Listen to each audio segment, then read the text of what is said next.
All right, welcome to Friday Night Lights here in Clark County. We're at McKenzie Stadium for the second of our doubleheader.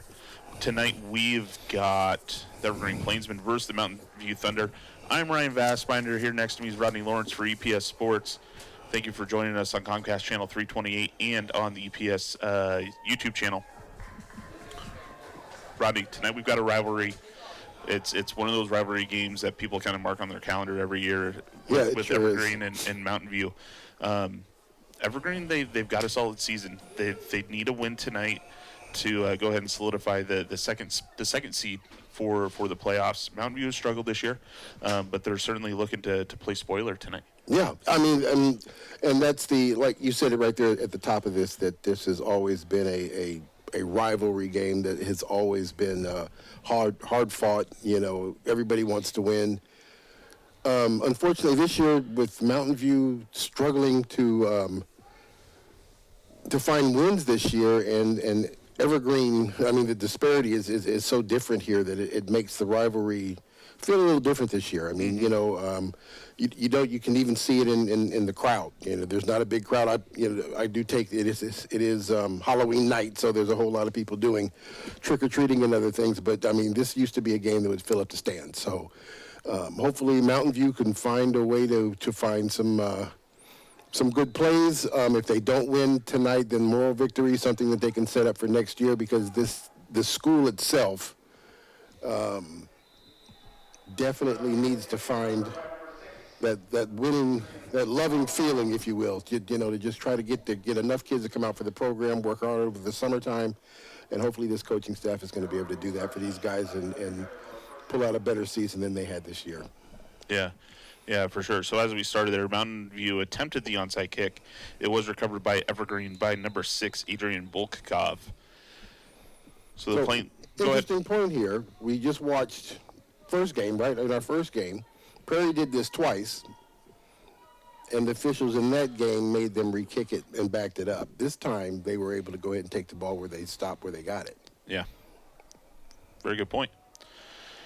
The ball's going to be handed off to Malachi Hodges. Hodges is going to go ahead and get about a 12-yard gain out of that.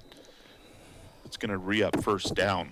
The starting quarterback for the Plainsmen is number 15, Jaden Baum.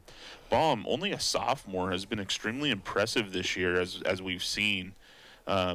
He, you know, and I know we've talked about it in previous weeks as we have seen Evergreen several times on our broadcasts. Looks like there was must have been a holding penalty because this ball is being backed up, so we're going to look at 1st and 14 as we replay the first down. But Baum really put in a lot of work over the summer. I think he dropped close to 30 pounds, and he's really filled out. I mean, he's worked extremely hard, and it's shown in his game. It sure has. I do remember last year we were impressed by the fact that he was only a freshman,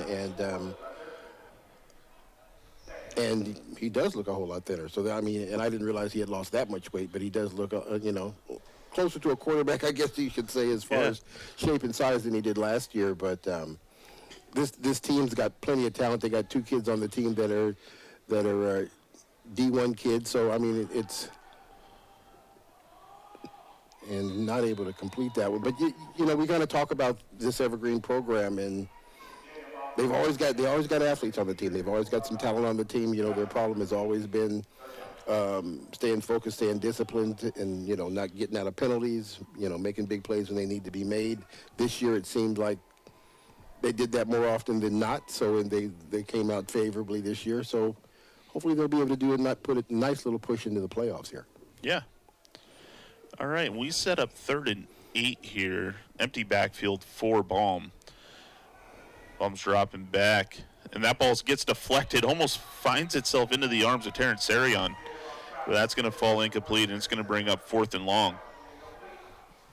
Yeah, it looks like that was chased down there by their down lineman there, Jack Fournier. He got a hand on that.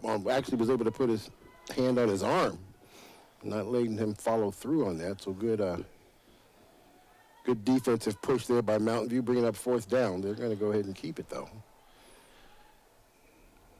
Yeah, Evergreen is in their 4-down territory, so they're going to go ahead and set up with an empty backfield once again as Baum looks to complete 4th and 8. Baum drops back, steps up into the pocket, escapes a defense. He gets up on his legs, and he's going to get a big run. That's going to be enough for a first down. Great scramble there by Jaden Baum.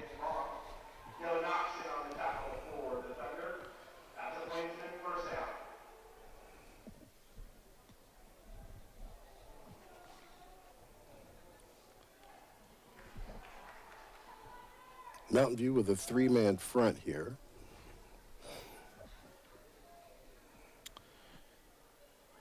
Baum hands this one off to Hodges. Hodges cuts through the tackle, and he cuts upfield. He continues to go. He's ultimately brought down right at the 15-yard line. It looks like they're going to spot it at the 16-yard line.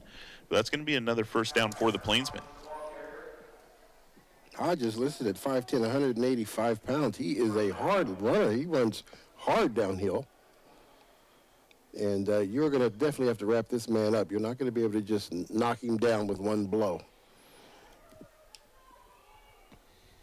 Baum hands it off to number 8 once again. He makes his way around the tackle. He's going to pick up positive yardage there. It looks like about 8 yards. That's going to bring up 2nd and 2.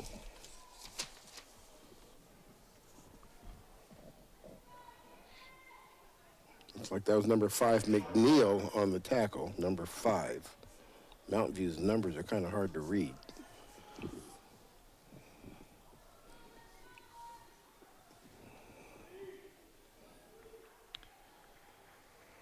Baum sets up with 5 receivers, sends one in motion, and this is going to be,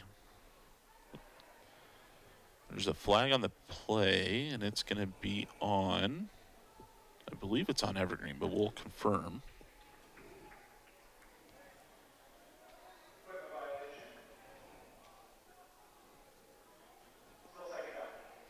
All right, it looks like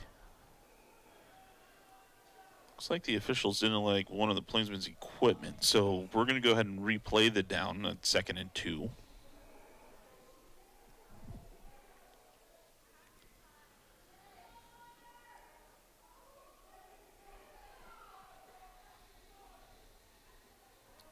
This time the ball is handed off to Andrew Wadby. Wadby's going to go ahead and get enough for the first down. That's going to bring up 1st and goal with a gain of about 5. Missed opportunity there in the backfield.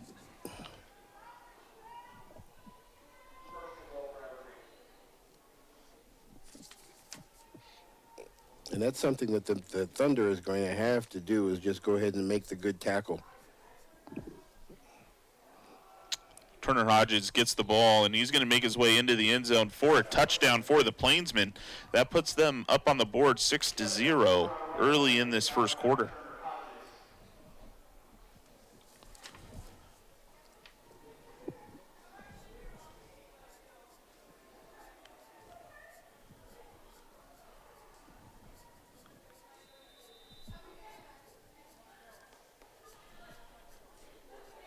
Place kicker for the Plainsmen is number 32, Jose Suarez.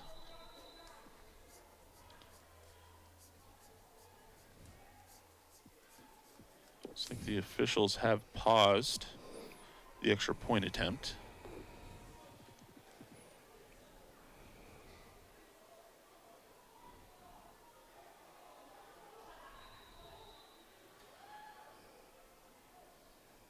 It looks like they're going to go for it. So instead, they're going to go ahead and go for 2. It's like you've got Wadby and Darren Schmidt, along with Terrence Serion in the backfield. And it is direct snap to Serion. Serion keeps it. He's going to go ahead and convert the 2-point try.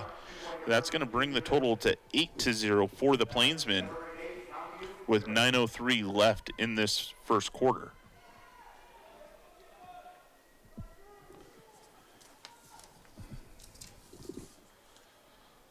Good replay there of Turner Hodges finding his way into the end zone to put the first points up on the board for the Plainsmen. Yeah, just untouched for the 6 points.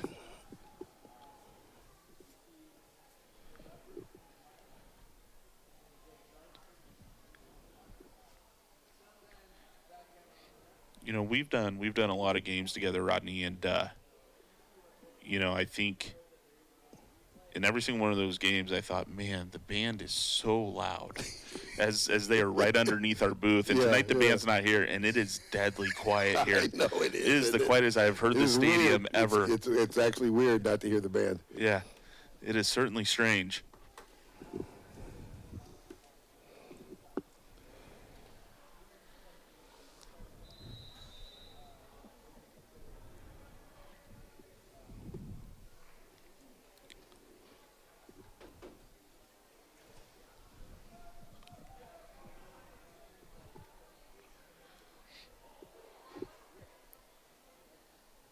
All right, Thunder receivers standing right around the 8-yard line, ready to receive. Suarez kicks this one off, and it's on the ground. It's going to be picked up right around the 11-yard line. He makes his way across the middle to the near side. That was DJ Wilford, and he's going to be run out of bounds. Looks like right around the 26, 27-yard line.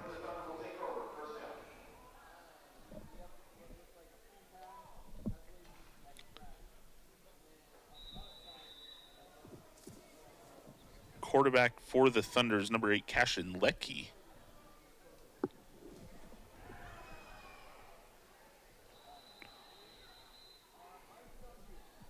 And that play is going to be called dead before it starts.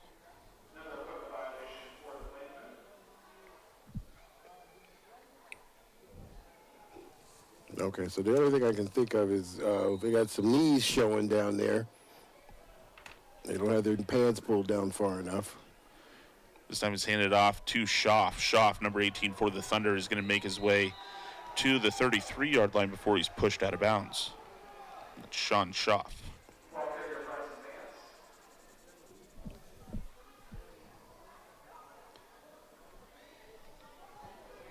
Nice little 5-yard run there by the running back.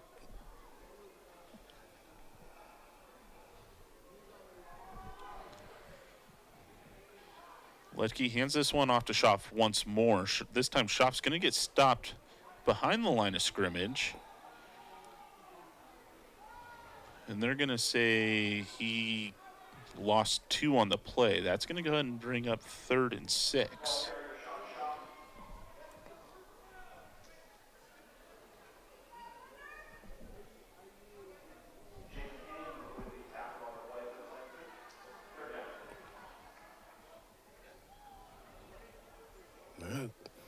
Tried to get them to look like they didn't jump into the neutral zone here.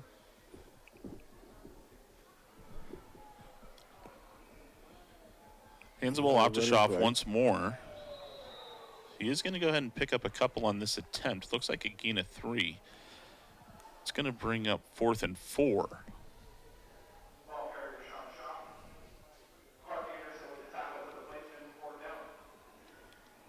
And it looks like they're going to go for it.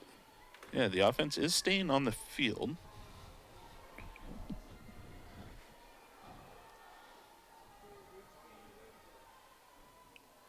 Oh, here's a quick kick. He just back up a little bit.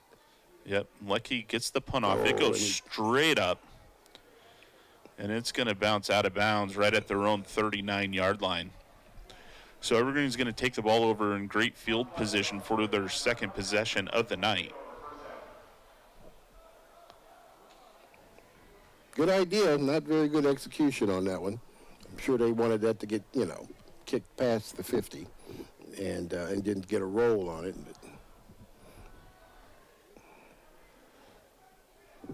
Kind of short leg, didn't get a full extension on the kick and shanked it out of bounds. So Jaden Baum brings his offense back out onto the field for the Plainsmen. He's got, looks like Turner Hodges in the backfield, sends a receiver in motion. We've got another stoppage by the officials. It looks like they are sending a Mountain View player off.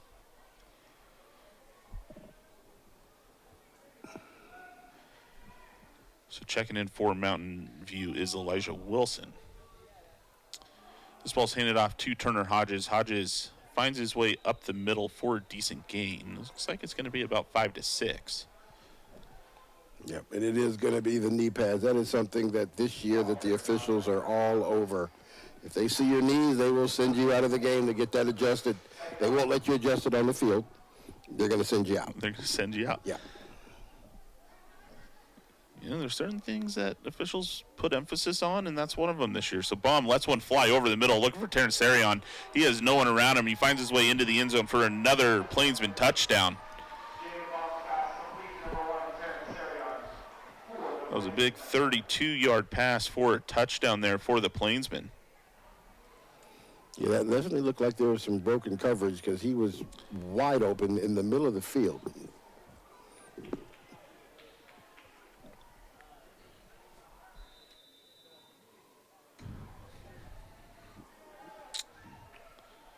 All right, so it looks like Suarez is going to go ahead and attempt his extra point this time.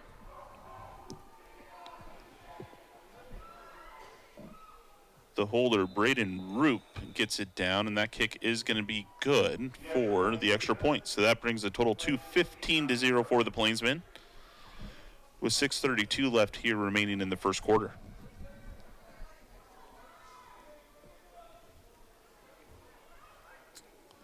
The Thunder are going to have to do their best to slow this team down. Yeah, there's broken coverage there. He just put the safeties on that one. He's got to do it. They're going to do a lot to slow this down. When they get the ball, they're going to have to be methodical about it. They didn't throw the ball once in that last series, I don't believe. No. Yeah, and I mean, to me, right, and you can correct me if I'm wrong, but to me it looked like that they ran three very similar plays. Yeah. Little sweeps out to the outside and to the same side of the field. No, that's what it looked like to me too. I don't know if running the ball it's definitely running the clock, but if you're not making any progress, all you're doing is giving the ball back to them very quick. And the way they played these first two series, you want to at least make them run 80, 90 yards if they're going to do that to you. Right.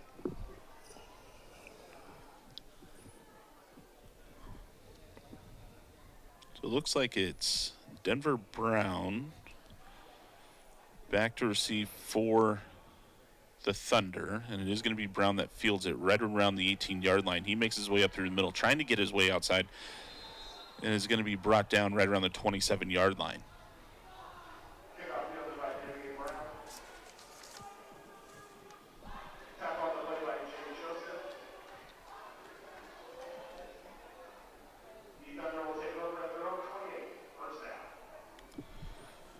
So Cashton Lecky is going to go ahead and lead the Thunder team back onto the field for their second possession of the evening. Sean Schaff is the running back. This time Lecky fires out into the flat, and that ball is not able to be brought in. Looks like intended receiver was DJ Wilford.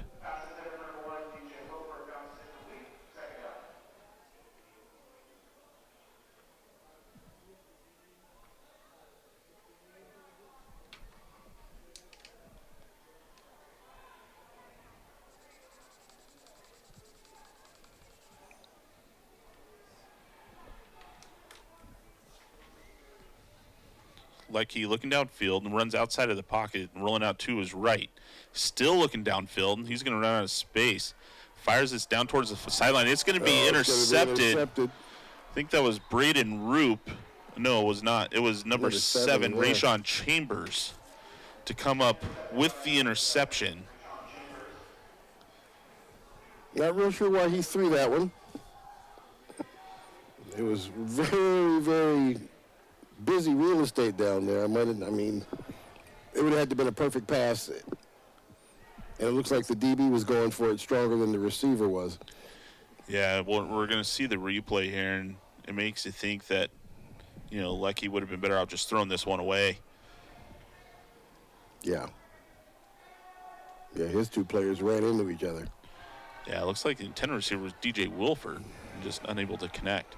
So this is Sarion on the carry. Big stiff arm by Sarion. He's going to pick up a few yards out of this run. They're going to spot him. It's like the 34-yard line, so a gain of 6.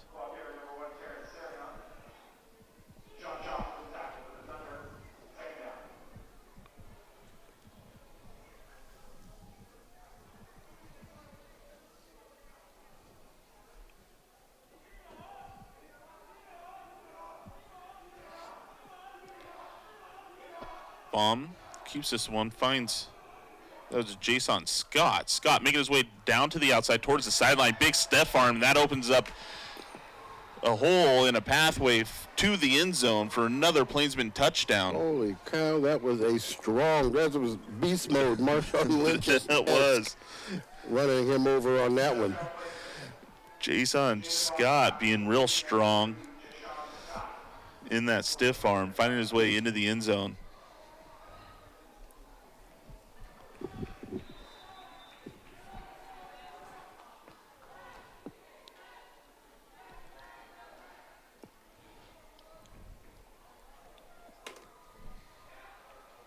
Extra point attempt here by Jose Suarez is gonna be good. So that brings the total to 22-0 in favor for the Plainsmen. We'll see the replay here.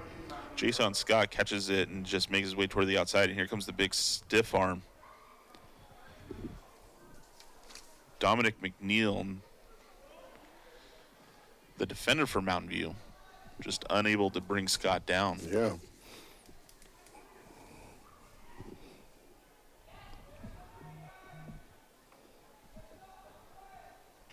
Yeah, the Evergreen's offense right now, it's a freight train for all intents and purposes right now. Mountain View has in nothing out there so far to stop them. I know, and it's a freight train, and it's moving at full speed. I mean, yeah, it is.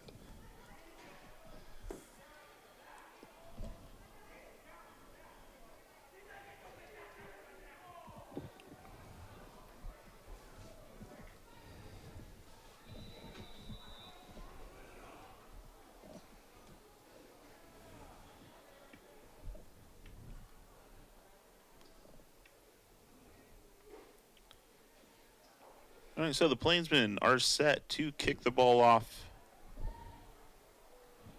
once again here in the first quarter. They send this one deep. It's going to be fielded by, well, DJ Wilford's going to go ahead and watch that one bounce into the end zone. So the Thunder are going to take this ball and start their drive from their own 20.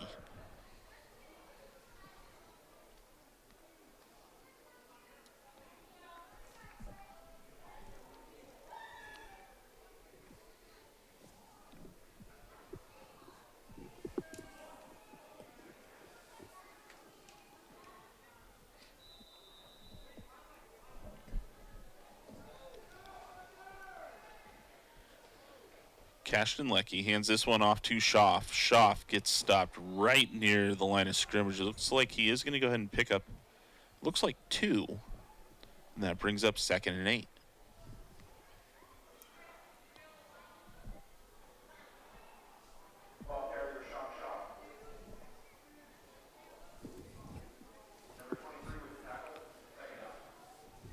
Leckie looks to pass, finds his receiver. That was DJ Wilford.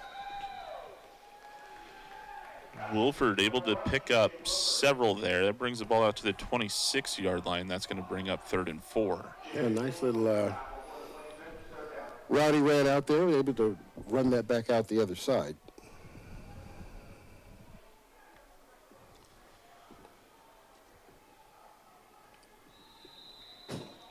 This is going to be a penalty on Mountain View, it looks like. False start, so that's going to back them up 5, and that puts them in a 3rd and long situation.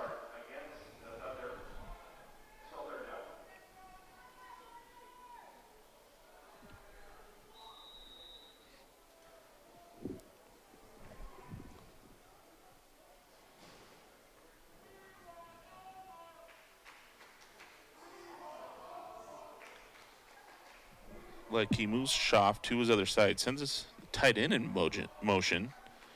He finds his tight end. Tight end makes the reception, but he's not going to get any yards out of it. He's going to be brought down. That was number 9, Jack Fournier. Yeah, he's actually going to lose yards out of that one. And that's going to go ahead and bring up 4th and 10. Looks like they are going to go ahead and bring the punter out for the Thunder, number 44, Charlie Hill.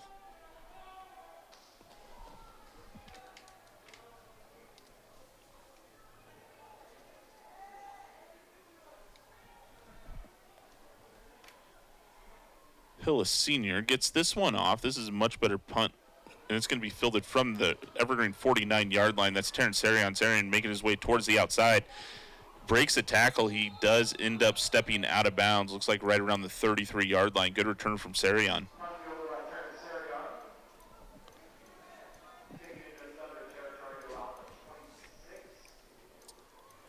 Sorry, I said the 33-yard line. He was actually stepped out right around the 26-yard line. See, I wasn't gonna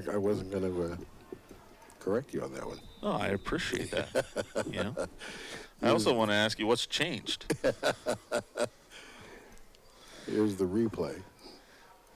Sarian is just so fast. He's able to get around that corner and just.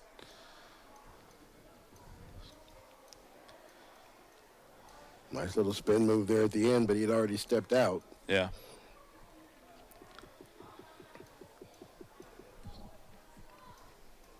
Baum hands this one off to Turner Hodges. Hodges up the middle, untouched, into the secondary. That's going to be a big rushing gain. That's going to move the chains for a first down as he's brought down right around the 12-yard line. Yeah, you look at the push there when you look at Evergreen's offensive line and the push they have against the Thunder. They're pushing them. I mean, the running backs aren't getting touched until they're at least into the secondary.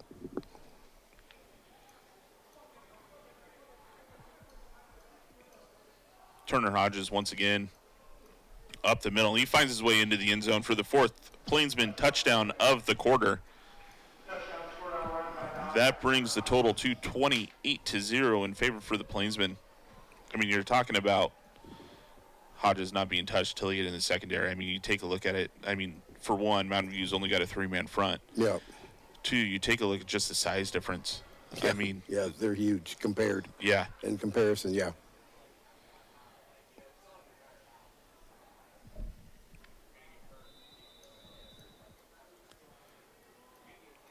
So the extra point attempt, once again, by Jose Suarez. And it looks like that ball is picked up, and it's going to be a conversion from Braden Roop to Darren Schmidt, but there is a flag on the play.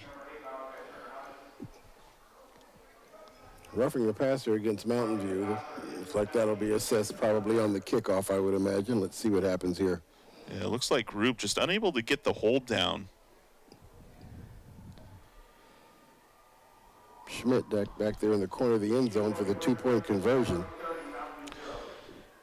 So they're going to go ahead and call the conversion good. So that brings the total to 30-0. And we're still in the first quarter. We still have 2 minutes and 48 seconds left of the first quarter.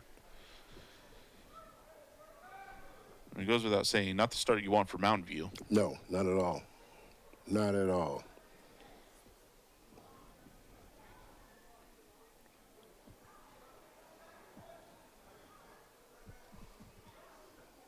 I don't imagine that. I mean, you probably won't see Evergreen's, JV kids until the second quarter. I mean, to the second half, I would imagine. Yeah, I would imagine so.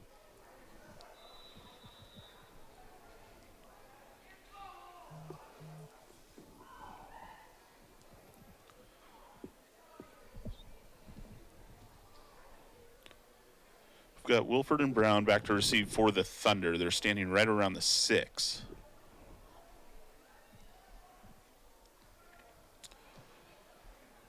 Suarez kicks this one off. It is fielded by Wilford right at the 6. Wilford finds a hole up the middle, trying to get past the last line of defense for the Plainsmen. He makes a break out to the sideline. He's got a couple more to beat, and he does ultimately run out of bounds right around the Evergreen 40-yard line. That's a great return there by DJ Wilford. Sure was. He caught that ball, and that's the way you're supposed to run back the return. I mean, you just full speed ahead. He saw the hole, shot the gap, and was gone. Yeah, we'll see this replay here. Nice jab move. Picked up a block right there by number 2. Good job.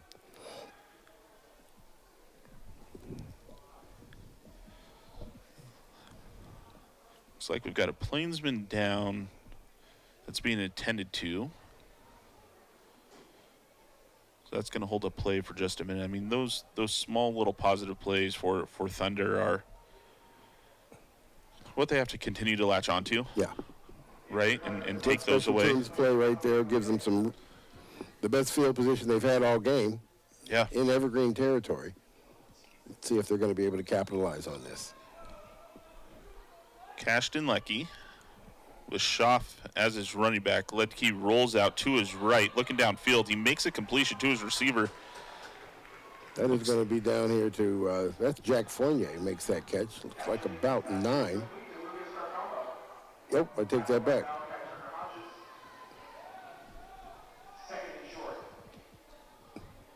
No, I think the announcer got that wrong. That is number 9, isn't it? It was Jack Fournier for a gain of 9 as well. That brings up 2nd and 1. Leckie scrambling out of the pocket. And he lobs that one, and they're going to say... No, they're going to say he caught it. They're going to say he caught it, and then he stepped out of bounds. So that's a catch by Sean Schaff.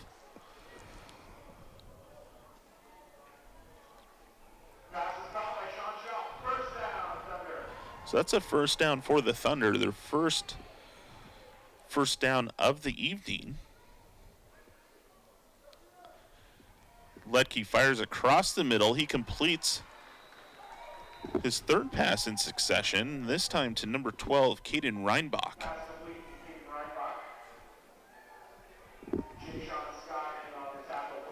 It's a gain of 7. That's going to bring up 2nd and 3.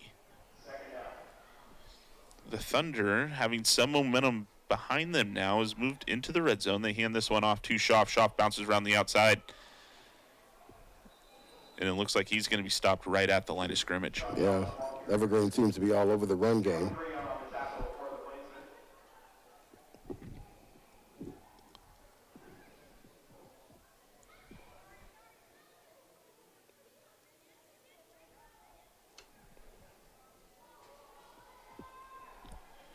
Third and 3.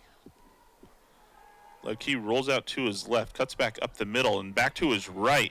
He's still looking downfield, looking towards the end zone, and that's going to be batted away. Great defensive play there by Braden Roop. Intended receiver was Caden Reinbach.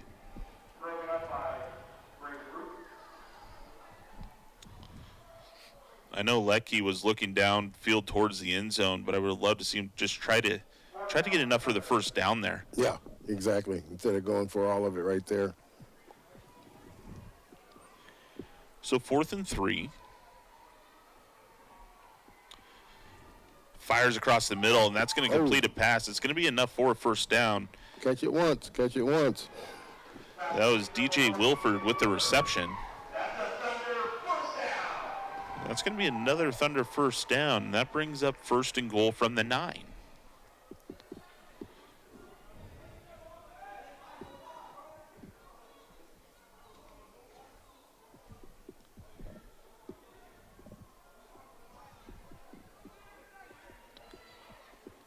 Leckie rolls out to his right, looking for the corner. That's heavily guarded by the Plainsmen. They're going to say he pushed him out of bounds, and that's going to fall incomplete. Intended receiver was Caden Reinbach. Reinbach does a good job pulling that down, just not able to get his feet in bounds.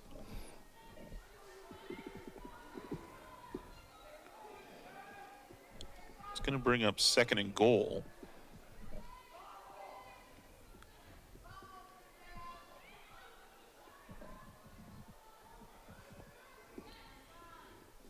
Leckie fires over to his left. That's going to fall incomplete. Yeah, that was a little behind the receiver. Not able to get his reach back and get his hands on that one. Yeah, trying to find Jamel Riley. And that brings up 3rd down. 25 seconds left here in this first quarter.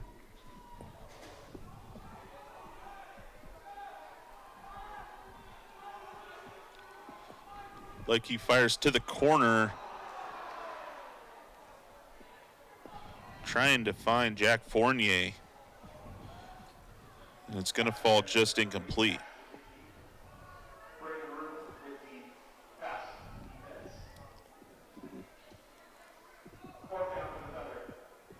So that brings up 4th down. And the Thunder are going to go for it here from the 9-yard line.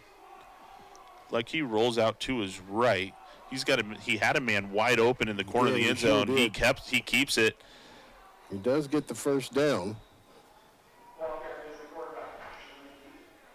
No, that's gonna be a turnover on downs. Oh, okay, yeah. It was 4th and goal. 4th and goal, yeah. Yeah, he does pick up a gain of about 3.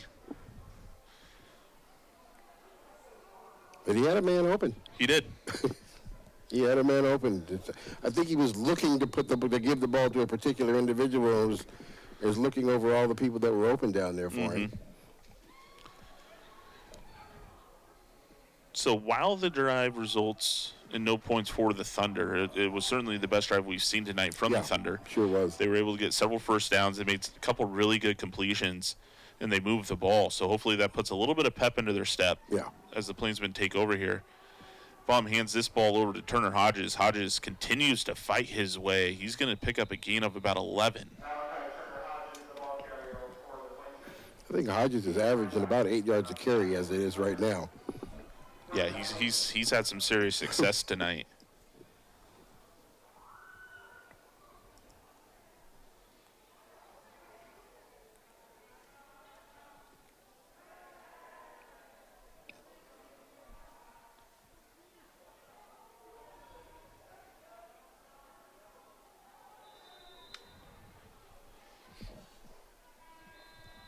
So that's going to be the end of the first quarter. We're going to go ahead and swap sides. At the end of one, it's Evergreen Plainsmen 30, the Mountain View High School Thunder 0.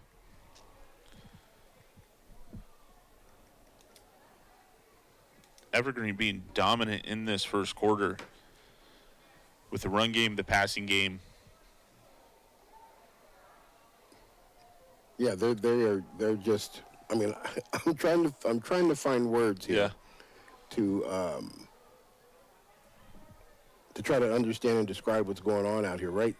Evergreen is dominating the Mountain View Thunder right now, and the Thunder seem not to have anything to stop it. As you know, I mean, are we going to have to wait until halftime and you go in and look at the chalk, write it up on the board, or are we going to be able to have a conversation here on the sideline and slow this running game down a little bit? I mean, one thing I did notice is all the missed tackles, the initial contact is there, and they're not bringing this guy down. So, if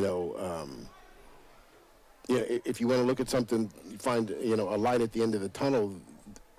In some cases, in some situations, they are in position to make the play. Yeah. They just need to make the play. Yeah. Yeah, you make a good point, and even if you can slow this Evergreen offense down just a touch, that's going to be a win. I mean, going in, you if you're Mountain View, you certainly knew you were the underdog in this game, but it's how do you mitigate the damage? Yeah.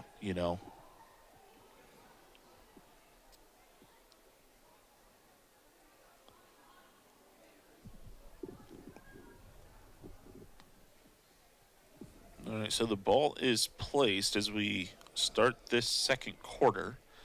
It is 1st and 10 for the Plainsmen, starting on their own 19-yard line.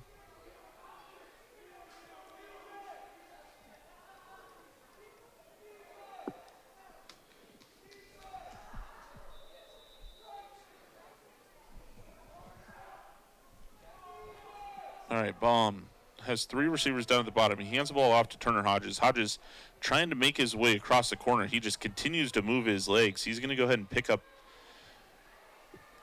it looks like 9. Yeah. No, said he got the full 10. He got all of it. Yeah, he got all of it. They're going to go ahead and move the chains. Turner Hodges is going to go ahead and check out. Or no, he's not going to check out. He's just going to move to wide receiver. Baum with 5 receivers set now, empty backfield. Dropping back. He rolls out to his right, trying to avoid traffic, and Baum throws this away. Who was that who rushed him? That was Jack Fournier. Able to hurry him up. At least he was able to get his hands on him to make him throw the ball when he didn't really want to. Yeah. So the incompletion brings up 2nd and 10.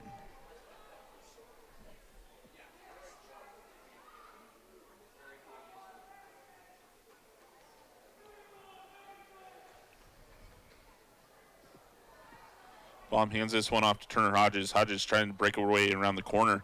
Finds a little success. He's ultimately ran out of bounds right around the 36-yard line. Yeah, and there was initial contact, like we spoke of earlier. It was at Elijah Wilson. He was there, number 18. He was there to make the stop. You've got to make the contact. You got to wrap up. Can't give him all that extra stuff. So that brings up 3rd and 2.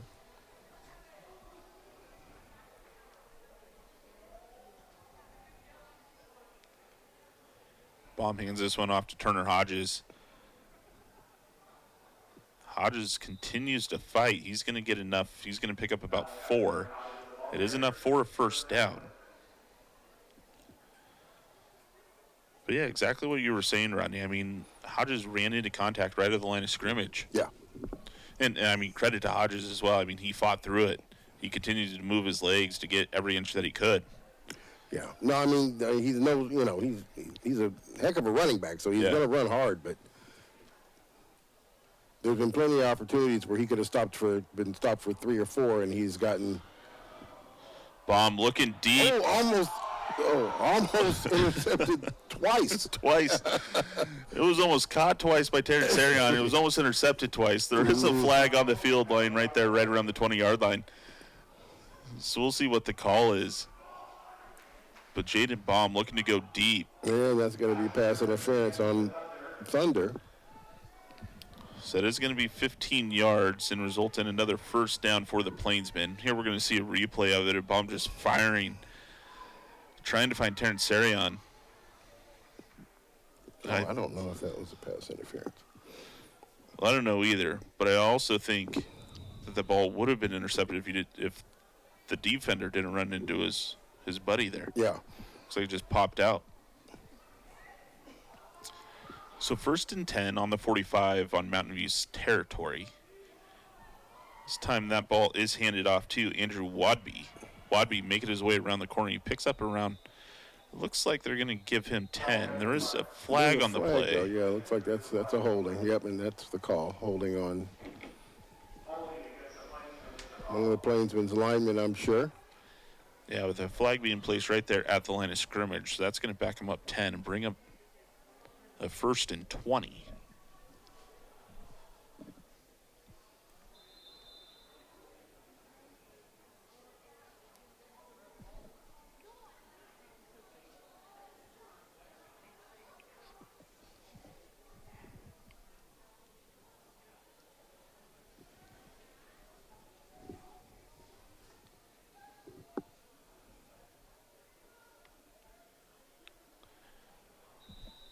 All right, 1st and long for the Plainsmen.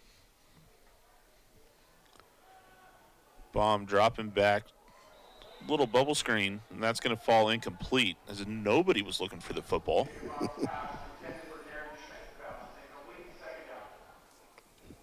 Yeah, it doesn't look like Schmidt was had turned his head around to accept that one.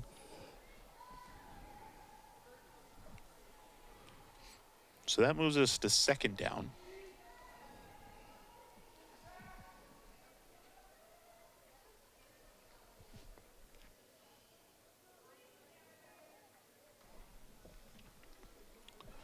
Baum's got Wadby in the backfield. And he hands it off to number 11. And he is stopped. They're going to give him maybe a gain of 2 with the forward progress.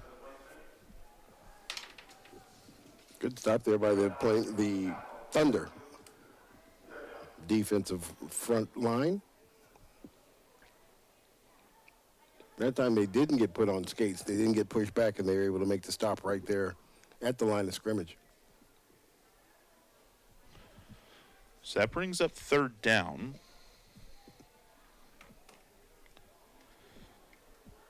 Baum with an empty backfield.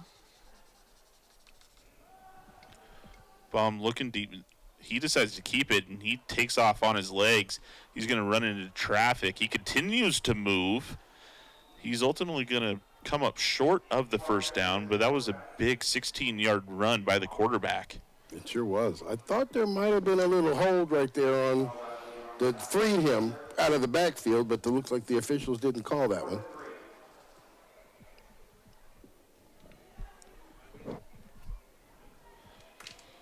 So that's going to go ahead and bring up 4th and 3. Jaden Baum stays on the field with his offense. Baum looking to pass. And this is he drops almost it. intercepted. Possibly a pick six there for Sean Schaff. So while it is a turnover on downs, you're right. If he was able to bring that in, there was nobody that was going to be able to catch him. So good defensive stop by the Thunder. Helped out a little bit by a penalty, but that is positive movement in that direction. Yeah.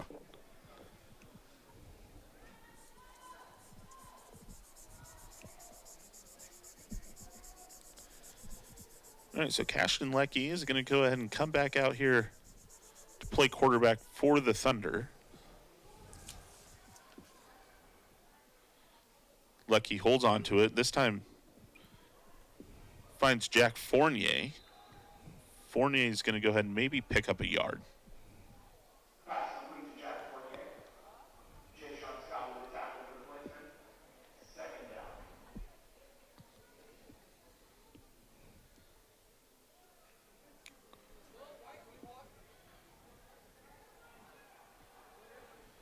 So 2nd and 9. This one picked up off the turf by Leckie. Leckie scrambling. He's going to get brought down behind the line of scrimmage. It's going to be a loss of yards. It's going to bring up 3rd and 12. He was brought down by Abdullah Barrett.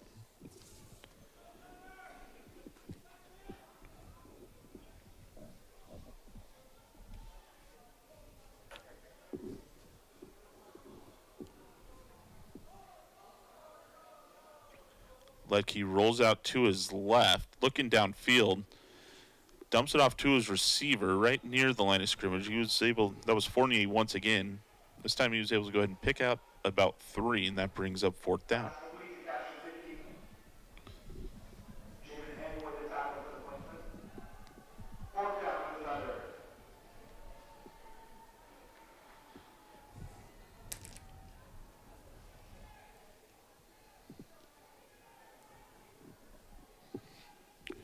Looks like the punt team has come out for the Thunder. This is Charlie Hill.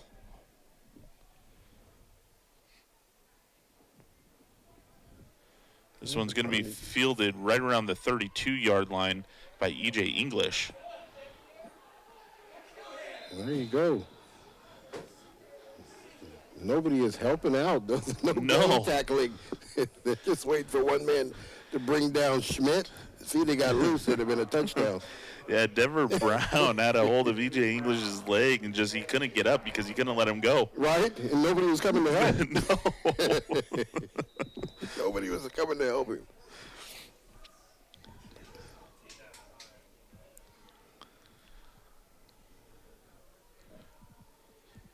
Reminds me of a football play out there at recess. I mean, you can't hit the guy because you'll get in trouble. So what do? Right, just stand around. So 5 seconds left on the play clock here for the Plainsmen. They're rushing out. Let's see if they get it off. They do get it off. No. Oh, they called the timeout. I saw a flag fly, but it looks like Evergreen did go ahead and get a timeout called.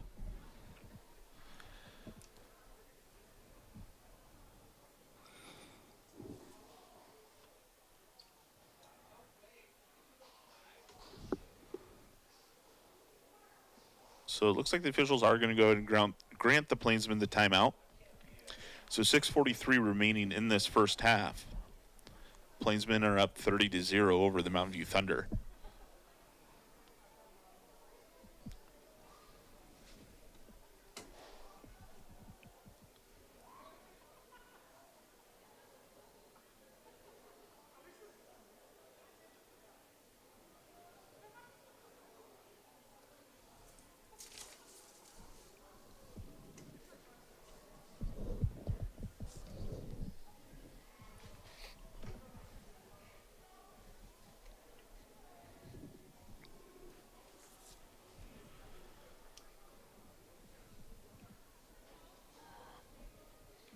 So the Plainsmen come out of the timeout with an empty backfield.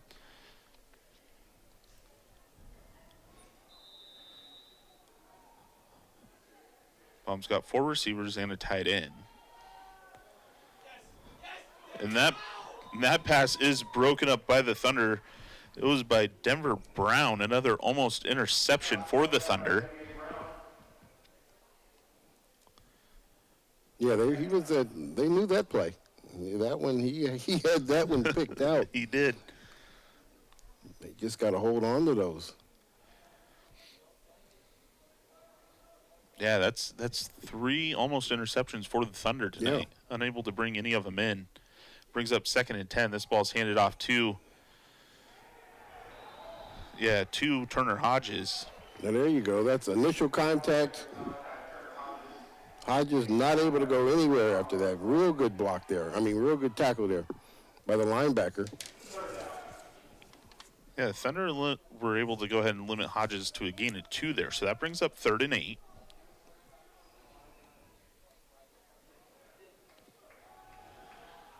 Baum dropping back to pass. Fires one. He's got a lot of separation there. That's Turner Hodges with the reception. I'm sorry, not Turner Hodges. That's Darren Schmidt.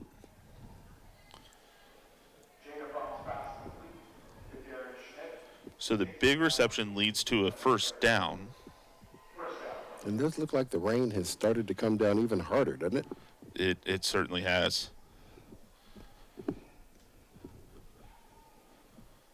I didn't bring my raincoat. It'll be a mad dash to the car. It will. Baum drops back to pass, looks to his left, decides to keep it. He escapes a little bit of traffic, but he's going to be brought down for a loss. Looks like that's a tackle for a loss by Jack Fournier. Yeah, so that brings up 2nd and 15 for the Plainsmen.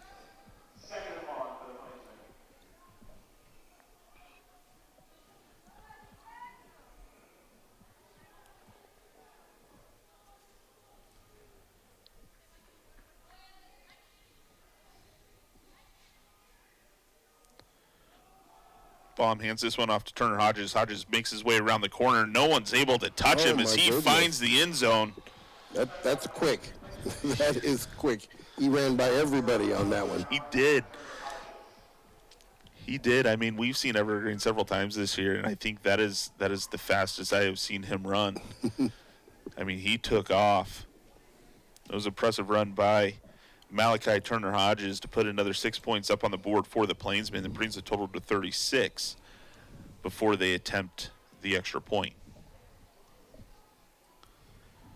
Jose Suarez, the kicker for the Plainsmen.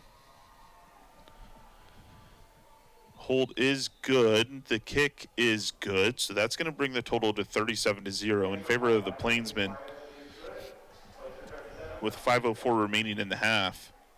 It's a good look there of that touchdown run by Turner Hodges.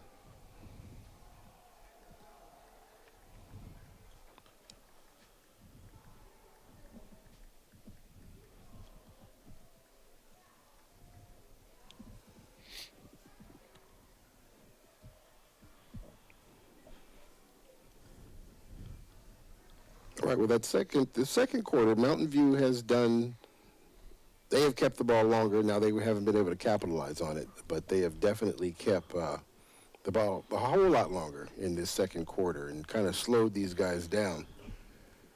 Because this is the first points of the second quarter. Yeah, I think there's some positive things to take a look at and take away for the Thunder in the second quarter. Defensively, while you haven't been able to capitalize, you've had 3 different opportunities to intercept the football, right? You've had a couple sacks for a loss on Jaden Baum. You forced him to make some throws out of bounds and that type of thing. So you certainly have improved in that aspect. Offensively, you've moved the ball as that kickoff is going to go ahead and roll into the end zone. So the Thunder are going to take over and start their drive on their 20. But offensively, they moved the ball, was it 71 yards? Yeah, that was a pretty good series. So that was a good series. Unfortunately, they weren't able to convert and get any points on the board, but there have been some improvement as we have progressed from the first quarter into the second quarter in this game. Yeah.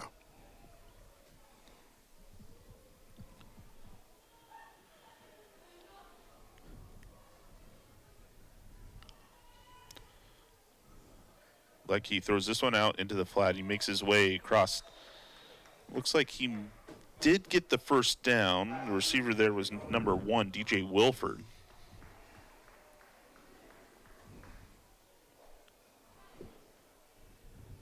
Oh, he did not get the first down. They're going to say he stepped out just short. So that's going to bring up 2nd and 2.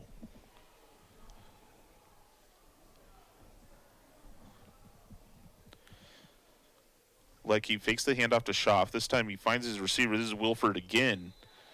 And Wilford's going to take a big pop there. He did kind of take a big pop. He did get enough gain to go ahead and move the chains. That's going to bring up 1st down.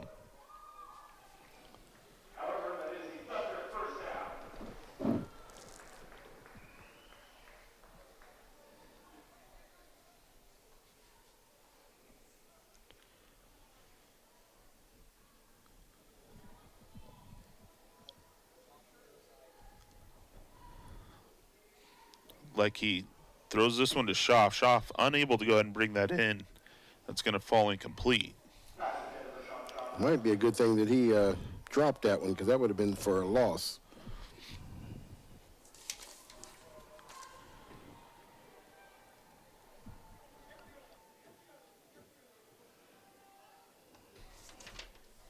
So we are looking at 2nd and 10 for the Thunder.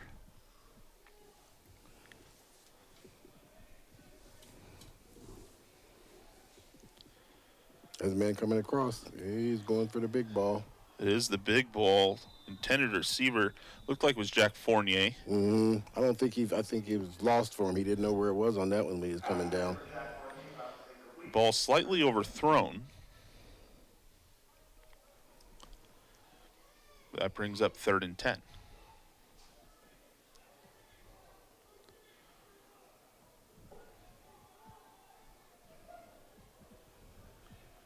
Bunch receiver set up at the top of your screen for Ledke. Ledke goes the other direction, finds Caden Reinbach with the reception, and that's going to be enough for another Thunder first down. Good job. That was a good play. They had the bunch set up across the way, and they ran a screen to this side. Real good play.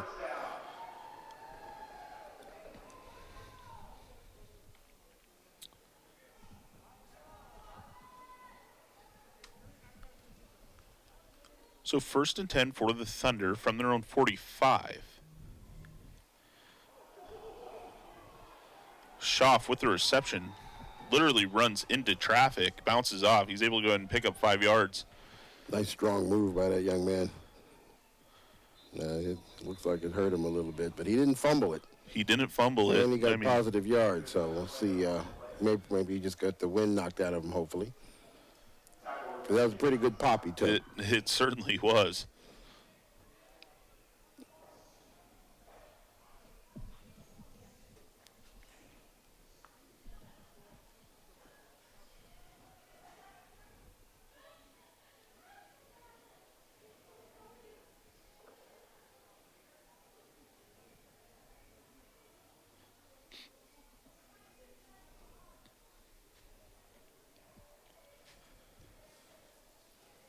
Good to see Schaff up on his feet after that one. Yeah, good deal. That was a good catch. You didn't want him to get hurt on that one. Yeah.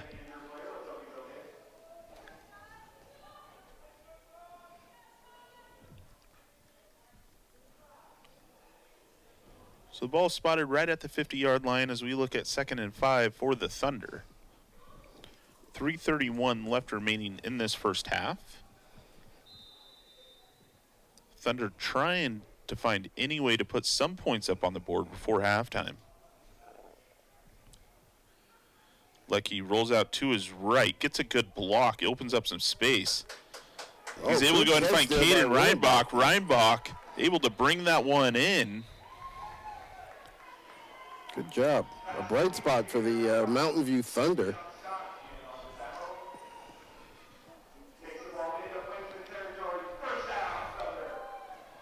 Reinbach showing great concentration to bring that one in and secure it. And a nice run after the catch, too. Like he rolls out to his left, finding an open receiver, unable to connect. Evergreen had 12 men on the field. The officials did not pick that up. Yeah, Jamel Riley, the intended receiver there, wide open.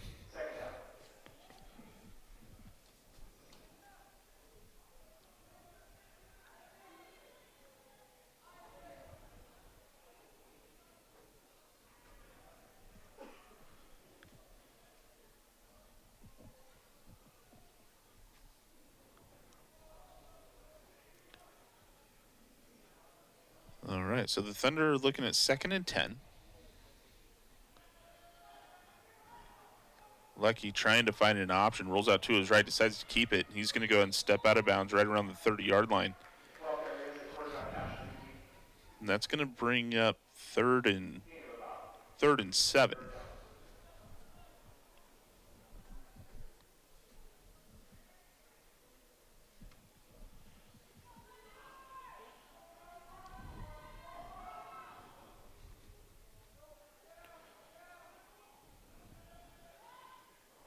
Like he rolls out to his left, trying to direct his receivers. Finally decides to fire as... Not able to bring that one in. No, that was DJ Wilford as the intended receiver. That brings up 4th down.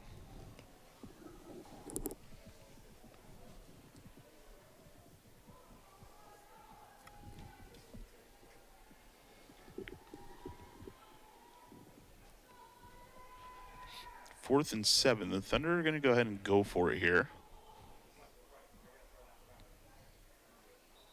No.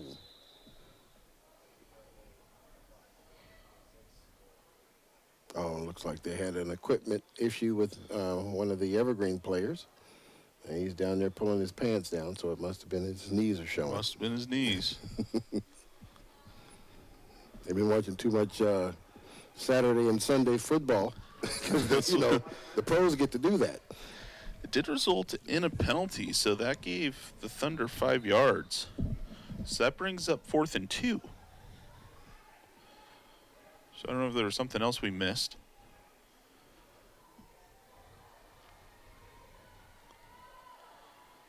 Like he bobbles the snap, and he's going to get brought down for a loss. That's going to be a turnover on downs. And the Plainsmen are going to go ahead and take the ball over.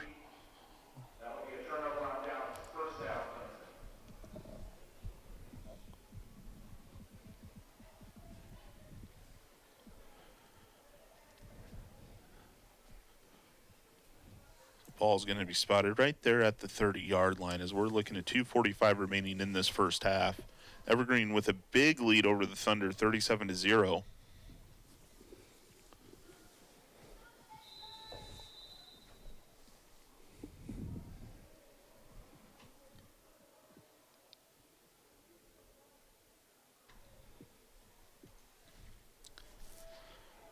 Jaden Baum returns as quarterback here for the Plainsmen. 7 seconds remaining on the play clock as the Plainsmen get set. Baum fires this one downfield over the middle, looking for Sarion. Sarion's able to go ahead and make that catch, and he's got no one in front of him, and he makes it into the end zone for another Plainsman touchdown. No flags on the field. Touchdown is going to be good. Yeah, nice route there, nice run by Sarion, and a perfect throw by the quarterback there. Ran right past the defender and right underneath that pass for a touchdown. Yeah, Baum has been so good this year through the air. I mean, we have to remind ourselves that he's only a sophomore. Yeah. I mean, it's going to be really exciting to watch him over the next 2 years as he continues to develop. Sarion is a senior, able to outrun everybody. Yeah. Well, Sarion, he's going to go to the next level and play. So, and he's definitely showing that the speed he has out here on the football field definitely shows that he could go to the next level and hopefully be successful at it. Yeah. Here's a replay of the pitch and catch from Baum to Sarion. You just see the separation. Yeah. So the extra point was good by Jose Suarez. That brings the total to 44-0. The mercy rule of the 40-point lead and running clock does not go into effect until the second half. Yes, that is correct. So the clock will stop as usual for the remaining of this half until the second half, or until Mountain View is able to cut that lead back under 40 points. Yeah, correct.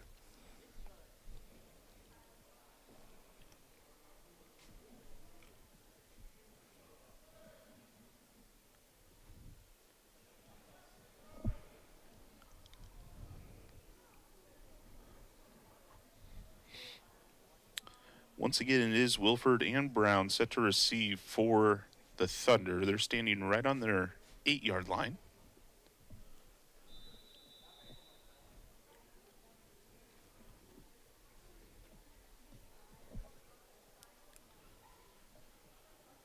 As the kicker, Jose Suarez, gets set to kick this one off.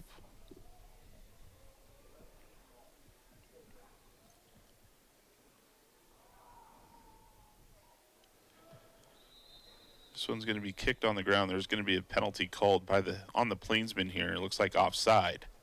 All right, well, that'll back them up 5.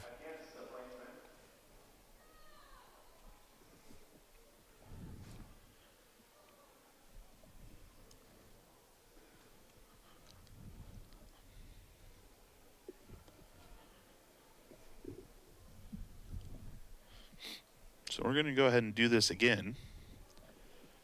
Thunder looking for a return similar to what they had last time. They had a really good return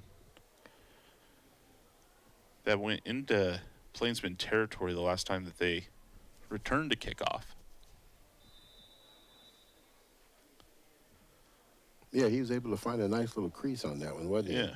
Kind of dart through it. They're going to keep this on the ground, make it a little tougher. A little confusion about who's going to pick that up. It is picked up by Wilford, back up at the 1-yard line. He's got a lot of work to do, and he's going to... Yeah, that is... He's going to run into traffic, be brought down right around the 6-yard line. Fortunately, it looked like a little bit of miscommunication between Wilford and Brown of who was actually going to go ahead and pick that up. Yeah, exactly. Then that guy left him there on the...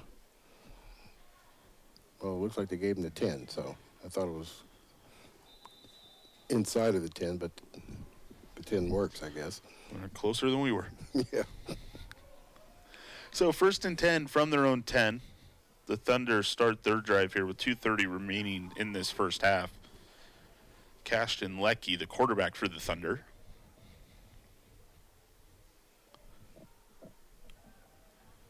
Sends his receiver in motion. And that's going to be picked off. For a pick 6. Not quite sure where he was looking to throw that ball. He had a receiver doing a quick slant on that one that was wide open. So why he threw it on the outside, I'm not exactly sure. Yeah, I'm not sure either. That was picked off by Javen Boogie Ing.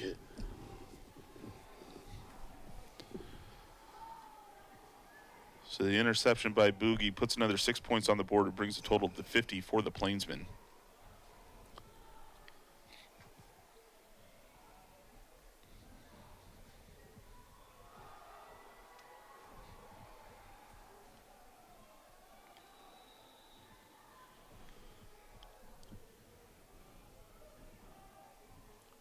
Plainsmen getting the correct personnel out onto the field for the extra point attempt. Suarez has been good all night.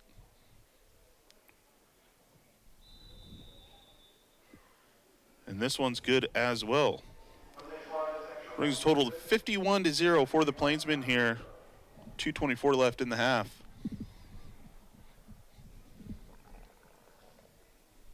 That's a tough one. You kind of wonder what the quarterback was looking at or what he saw on that one, because I'm an armchair quarterback. I can see everything great from up here. But it looks like the slant route was wide open, and why he threw it to the out, I'm not quite sure. And he threw it in between the two routes, and there was a guy sitting there guarding both of them.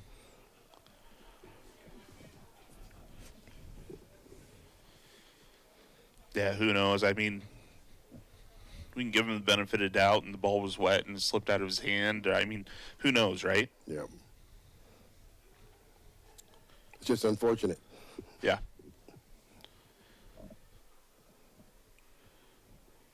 All right, so Suarez gets ready to go ahead and kick this one off again for the Plainsmen.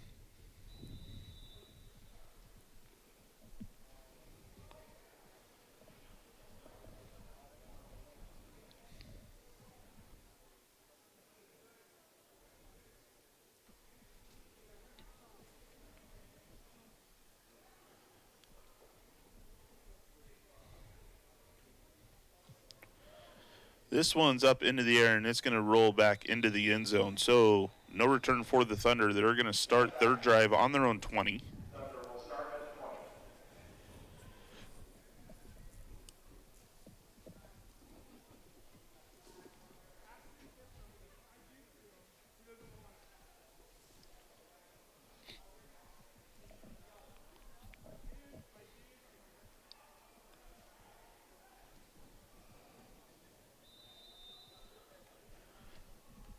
So here we go for the Thunder. Lecky drops back, looking to pass, finds one over the middle, and that's going to fall incomplete. Intended receiver there was number 1, DJ Wilford.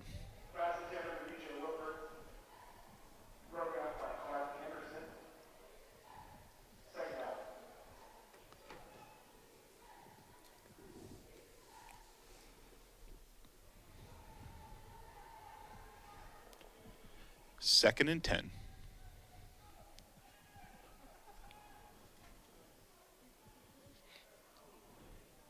Sends Jack Fournier in motion. Lecky looking downfield. He decides to go ahead and roll out to his left.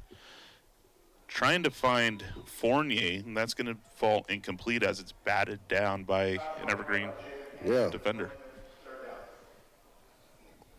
Yeah, that was almost another pick, and that would have been another 6. It would have been. I mean, Fournier, I think, is 6'4". I mean, we can throw that one a little bit higher. Mm-hmm. So third and 10.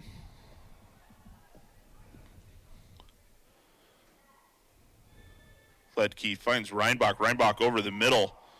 And he breaks away. He's got no one in front of him, and he makes his way. He's at the 40, the 30, the 20, the 10, and he's going to go ahead and find the end zone for the Thunder. That puts 6 points up on the board. No penalty flags. Nice touchdown. Nice run there. And I like how once he caught it, he just ran away from the defenders after that. Yeah. They, you know. Yeah, Reinbach did a great job to catch it in traffic and then broke free.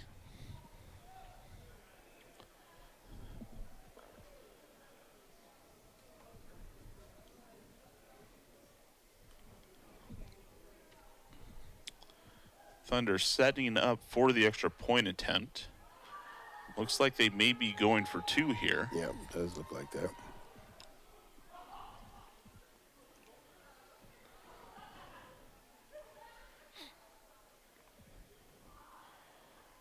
Lecky fires this one to the corner for Wilford, and Wilford unable to go ahead and bring that in. The 2-point conversion attempt is going to be unsuccessful. Here's a replay of that touchdown pass. Reinbach doing a great job of climbing the ladder to bring that one in, and then just takes off, finds a seam. Yeah, there's no one to catch him. Away from everybody. Good job, good run. Picked up a couple of blocks there off the screen to let him get into some space.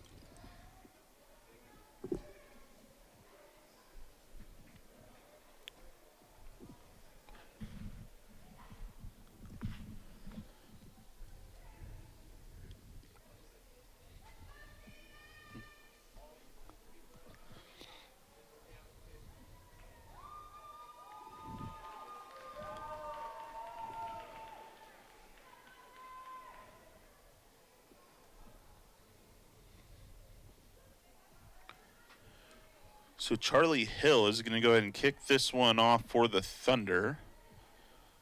Looks like it's Darren Schmidt and E.J. English set to return for the Plainsmen. This one's going to be kicked along the ground, and it's going to be picked up.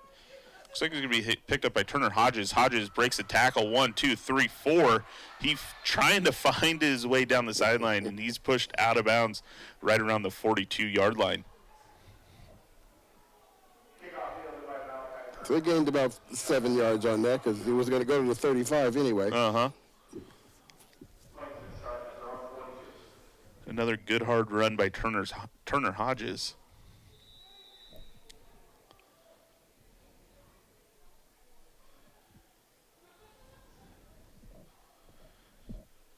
The officials wanting to get this one going. Play clock down to 13 as the ball was set.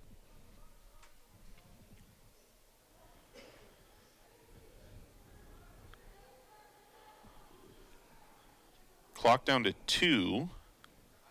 Baum does get it off. He hands it off to Turner Hodges. Hodges up the middle, and he is brought down after a gain. It looks like they're going to give him 3.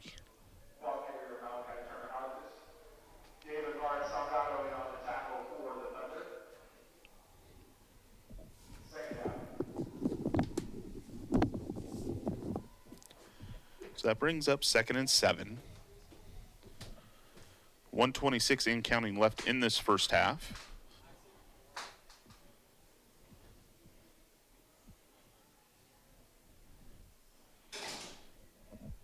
Looks like Jaden Baum's content to let play clock run down.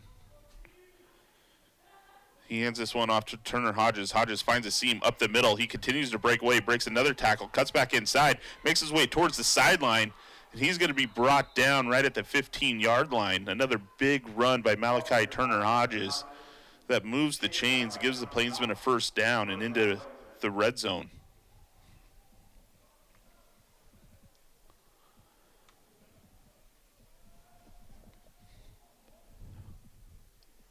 Ball has been set. The clock starts to run again. We're sitting at 52 in counting.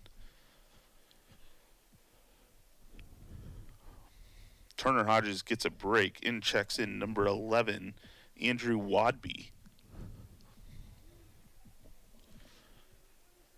Plainsmen do have to run at least one more play before the half ends.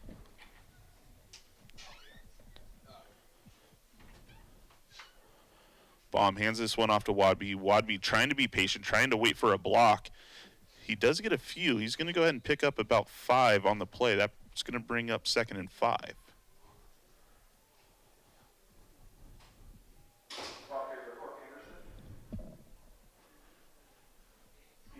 And it looks like the Plainsmen are content to let the time just kind of run out at the end of this first half. We're at halftime here at McKenzie Stadium. Evergreen Plainsmen lead the Mountain View Thunder 51-6. We'll go ahead and send it down to Matt and Rodney to give you a little halftime overview. We'll see you back for the second. Alongside Rodney Lawrence for our second halftime show of the night. Yeah. Thanks for coming back, Rodney. Rodney, the new running back coach over at Union High School this year. Yep. We brought the band back together for the final broadcast of the season. Now, you faced this combo during your season. Yeah. I just can't say enough about that combination of Baum, the quarterback, and Hodges, the receiver. Oh, my goodness.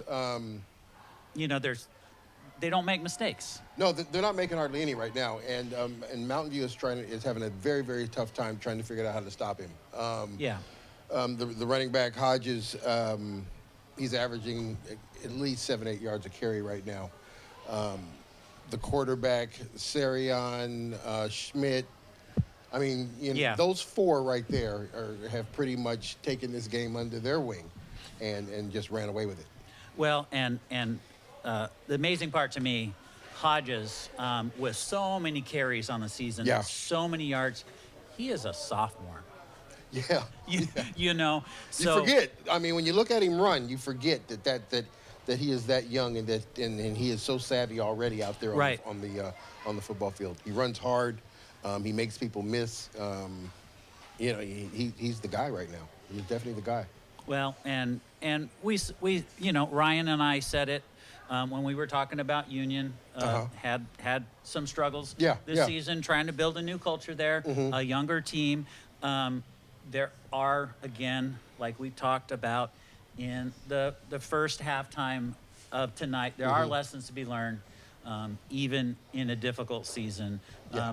You know, what does the coach of Mountain View have to tell his guys after tonight? You know, they're going to lose this game. Right. But what do you tell them to take into the off season? Well, I mean, the first thing you tell them is, you play this game because you love it. And the second thing is, if you want to be successful at this game, that there's work and effort that needs to be put into it. It's unlike all the other sports that have a club season and all that type of stuff, football is unique in a way that you only play the actual game the one season. But if you want to be good at this, then that's something that you got to continue. There's got to be an off-season training. Exactly. And that's something that the coaches are going to, I'm sure, going to talk about real heavy and real strong at the end of this game. I know when we lost on Thursday night, that was almost the first thing that came out of our mouths about what do we need to do to get ready for next year. We talked about getting in the weight room. We talked about holding each other accountable, and we talked about those types of things. And that's how you build a program, and that's how you change a culture. And I am familiar with what these guys are going through, unfortunately, and these coaches are going to have to do the same thing. They're going to have to get the buy-in from the kids. They're going to have to work on the culture, and they're going to have to get the captains, not necessarily the seniors, but the captains, the leaders of this program, to really step up and start holding their teammates accountable, and get them into the gym and get them into the workouts in the summertime, to come back next spring and really try to put together a good program. Well, and attitude says a lot. One of my favorite punk rock bands of all time is called Bad Brains. And their favorite song of theirs is called PMA, Positive Mental Attitude. There you go. Keep that positive mental attitude. And that's it. Because if you come out of this dejected and say there's nothing to be learned, everything was horrible, you're going to perpetuate that kind of culture going into the off season. Yeah. So a season like this is supposed to sting, but it's not supposed to make you give up. Correct. It's supposed to fuel you. All right. Yeah. Well, thanks, Rodney, for coming back and calling the game tonight with Ryan Bassbinder. Now, I talked with the band directors for the Mountain View Thunder, and they just said, you know what? It's gonna be raining. It's Halloween, and we are preparing for a bigger concert. So they gave the pep band the night off. That said, what they're rehearsing for is the jazz band equivalent of playing in the Super Bowl.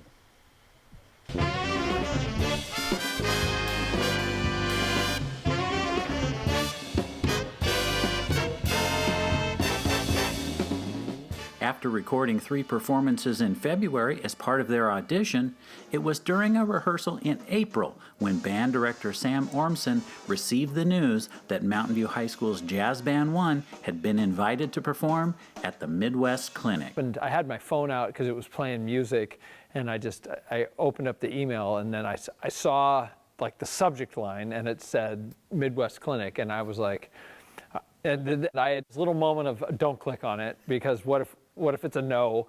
And so but I did, and I read it to them, and they were all, I don't know if they believed me, but I was like, oh, what? We made it? And so everybody was super excited because they had done all this work to prepare, and they had worked so hard to create the audition recording, and they're a hard-working group of kids. And he was just kind of checking his phone. And then he stopped talking and just checked his phone, and he read out loud the email, and everyone was like, oh my goodness, it was so exciting. Exciting doesn't begin to describe it. The Midwest Clinic is the country's premier music educators conference, and Mountain View's top jazz band is just one of 5 invited to perform at the conference out of hundreds of audition submissions. Well, so this trip really symbolizes to the jazz program how important it is to have jazz programs in school, because look where it can take you, right? We can go and teach other people how to use their jazz programs in their school. I wouldn't be who I am today without this jazz program, And the Mountain View Jazz program is a team effort, with director Mark Clausen leading Jazz Band 2 and preparing students for Jazz Band 1. Personally, I'm really happy just to know that I want to put more into this program, because I know that when they leave me, that they're going to another really great place that they can grow even more from. And it makes me very, very grateful for my students and for Mountain View and Evergreen that the infrastructure and that what we do is possible. I know it's not just me doing this, it's the students and the families and the other teachers in the district who started these students on their instruments. So it's a very holistic. There are many, many pieces, and we might be the leaves of the tree, but I totally understand the roots and all of those other pieces that went into it. So there's a lot of gratitude for everything we get to do. Evergreen Public Schools activities levies help fund music programs in our schools, but this trip is beyond what levy funds can pay for. The total cost of the trip to get 20 students, 3 staff members, and 2 parent chaperones to Chicago is about $37,000 for airfare, ground transportation, hotels, and food. The band does have local and national business sponsors, but is looking for more donations to blunt the impact on families. So it is still a financial burden on those individual students.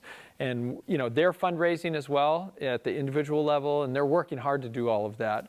But it is such an honor that I want it to be possible for all these students. Trumpet player Claire Hagley says this isn't your run-of-the-mill field trip. They're going to showcase Evergreen Public Schools' outstanding music programs to the world. It's a lot of things. First of all, Midwest is like one of the biggest band clinics in the nation, and there's every state represented. Not only that, but there's international representation. So I think us being like one of 4 or 5 jazz bands to be able to perform and showcase music for educators just shows how much our program contributes, and not only in the state but the nation. If you'd like to help make this once-in-a-lifetime performance possible, you can make a tax-deductible donation at mvim.org/Midwest Clinic and click on the Donate Today button. You can also reach the website with the QR code on your screen. Calling all student athletes in Evergreen and Battleground Public Schools. The Mark Rigo Athletic Scholarship Fund is accepting applications. Mark Rigo was a beloved football and track coach who passed away in 2018, but left behind a legacy. The thousands of student athletes he pushed to become the best versions of themselves and pursue their dreams. His whole thing was the power of one. If he could just do one thing each day for one person, he's made an impact. If you are heading to college or a post-secondary trade school and have taken part in sports in Evergreen or Battleground Public Schools, Rigo's legacy can also help offset some of your college costs. To fill out an application and learn more, head over to rigoscholarship.com. Let's keep Coach Rigo's legacy going by helping new generations of students pursue their dreams. Hate is loud. It gets clicks. It gets attention. Hate, however, is actually quite small. But love is the majority. Love fills our hearts, our lives, our every day.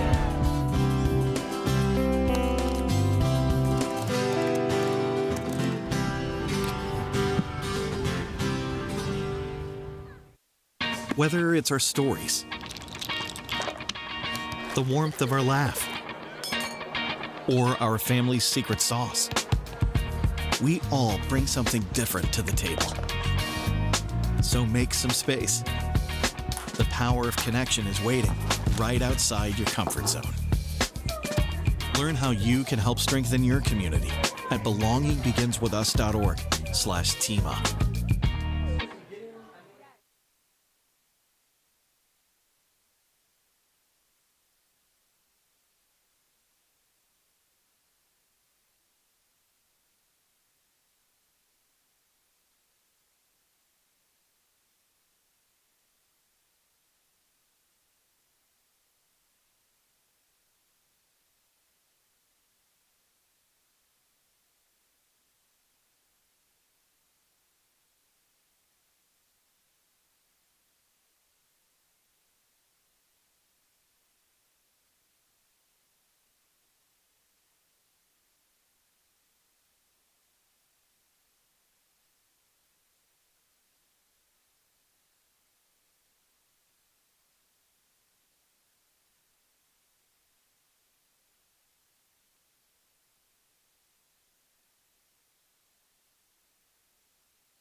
All right, welcome back to Friday Night Lights here at Clark County. We're at McKenzie Stadium as we are about to start half number 2 between the Evergreen Plainsmen and the Mountain View Thunder, where the Plainsmen have a 51-6 lead.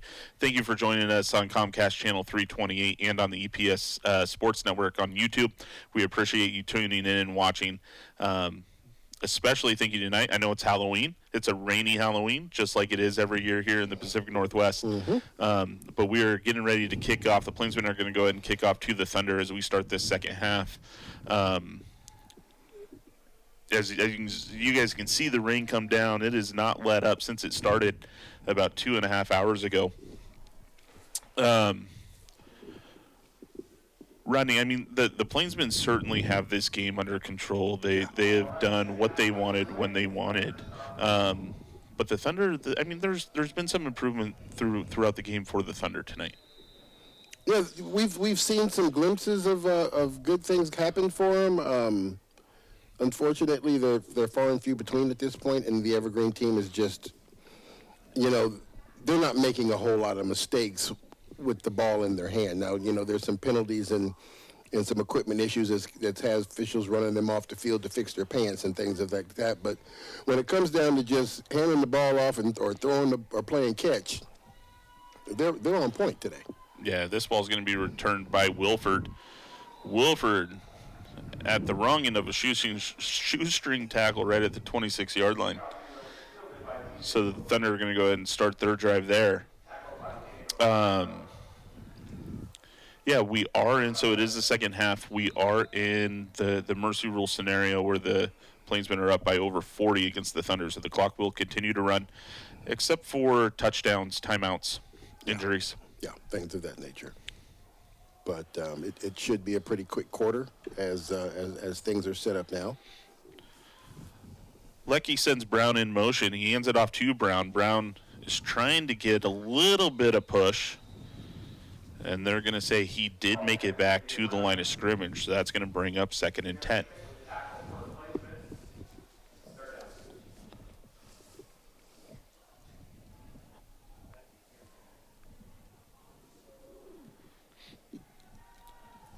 Lecky has his running back, Sean Schaff, lined up just to his right. Lecky drops back. He decides to go ahead and run through the pocket. And he tried to find Schaff at the end of his pass, and that ball is going to be intercepted. Yeah, it is. He has thrown that pass. We saw him throw it 2 separate times at the end of the first half, and we wondered at that point, you throw it up. Yeah. Out of the reach. Either your receiver gets it or it hits the ground, and it's just tough to watch them, make those basic mistakes after you've kind of already seen it. When you kind of want to feel like when you come out of halftime and the quote unquote chalk talk, when you kind of figure out how to play the rest of the game, and you come out and make the same mistake you made at the end of the first quarter or the first half. Yeah. So it looks like Braden Roop steps in at quarterback. He does go ahead and hand this off to Andrew Wodeby.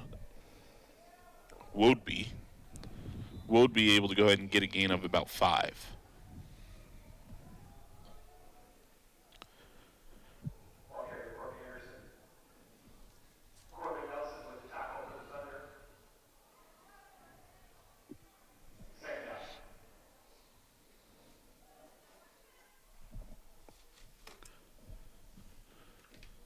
So that brings up 2nd and 5.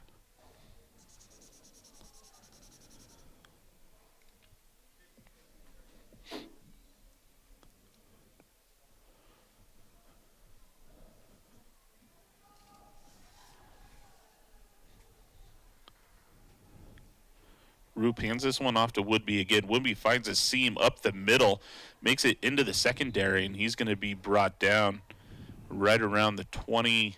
The 20, it looks like the 17-yard line. Yeah, good hard run there by Woodby.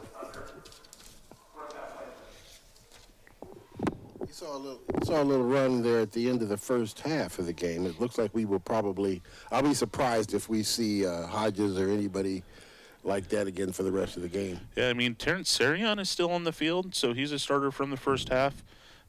Jason Scott is out there now, starter on defense. It looks like he's playing offensively now, too. We'll probably see some young guys for Evergreen step in, get some game time tonight. Yeah.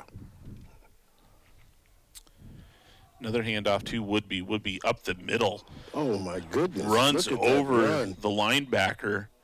He's going to pick up. He's slow to get up now. He took the brunt of that one. He certainly did. And they're going to call him just shy of the first down marker, so it's going to be second. It really looks second and half a yard. Yeah.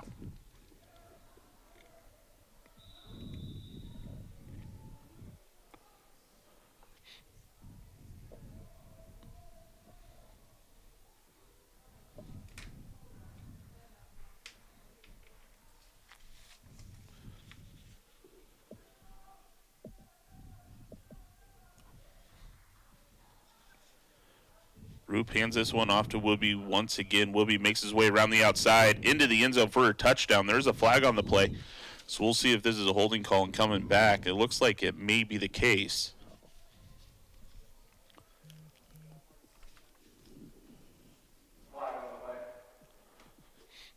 Looks like it was a holding right at the, looks like 11 or 12 yard line. Mm-hmm. So it is going to be against the Plainsmen. That's going to negate the touchdown and move them back 10.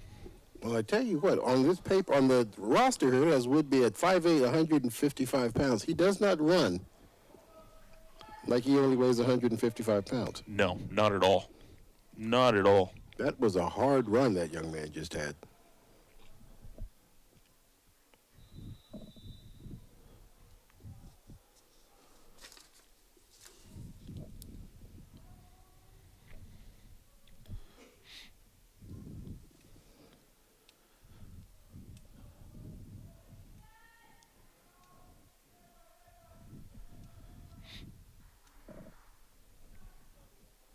Woodby with the carry once again, cuts back up inside, and he's going to get stopped.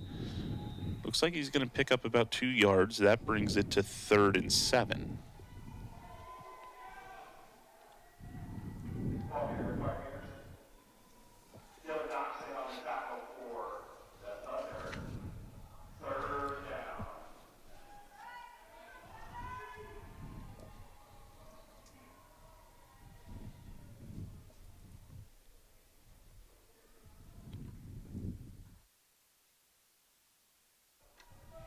All right, we are under 6 minutes to play here in the third quarter.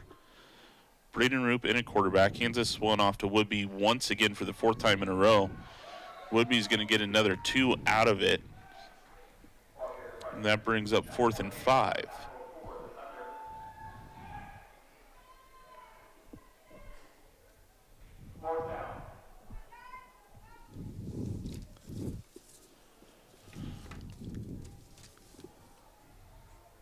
Fourth and 5, the Plainsmen are going to go ahead and keep their offense on the field here.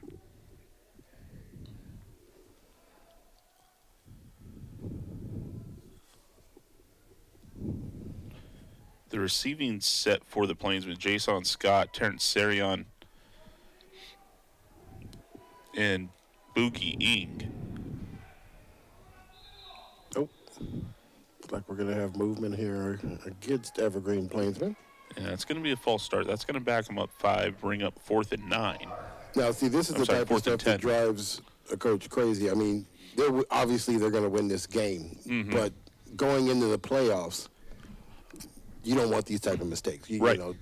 You know, moving too soon and holding penalties and things like that to take points off the board, or at least put you in a bad situation when it comes playoff time. You know, now you're coaching for clean football. Right. I mean, mistake-free football. Yeah. Woodby takes the handoff. He scrambles to the outside trying to get to the sideline, and he does step out. Looks like right around the 15-yard line. So that's going to be a turnover on downs. The Thunder are going to take the ball over on their own 15.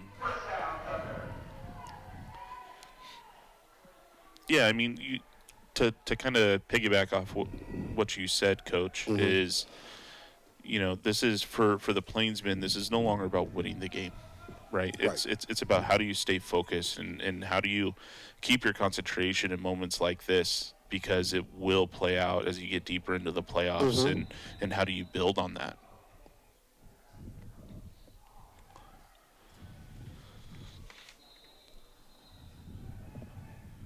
Devier Brown, the intended receiver there, that ball's going to go ahead and fall incomplete.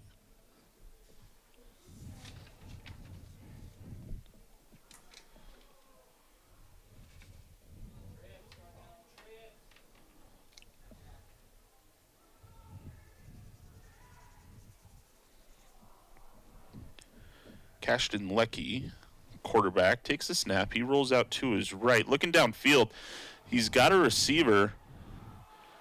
Oh, nice thought, though. Threw it at his back shoulder, and the receiver was going to have to make the adjustment and come back. Not able to grab that. Yeah, that was Caden Reinbach, the intended receiver. I think it is going to be pass interference, defensive pass interference. Yep, that's exactly what they got. So that'll be a 15-yard penalty, and it's going to give the Thunder a first down. That moves the spot of the ball up to the 30-yard line.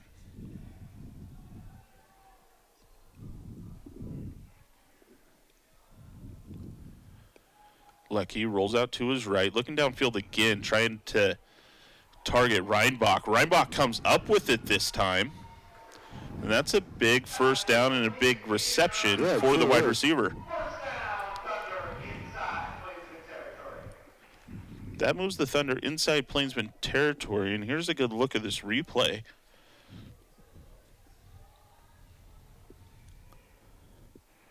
Reinbach doing a great job just to climb the ladder to go ahead and go get that ball. Yeah, good job. Leckie dropping back. This time he's looking left, rolls out. He's got a receiver wide open. This is Devier Brown. Brown able to shake two defenders, and he's ultimately pushed out of bounds inside the 20.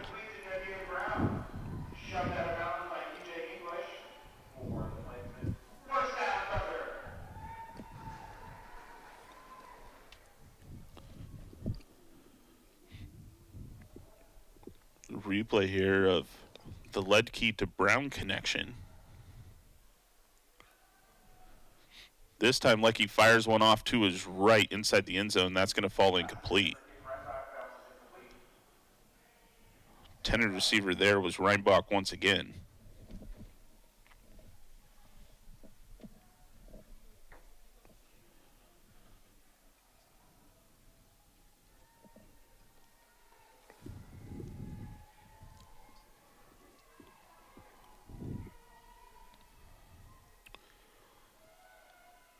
Like he steps up, tries to find, this time it's DJ Wilford, and that ball's overthrown, and it's going to end up out of bounds. That brings up 3rd and 10.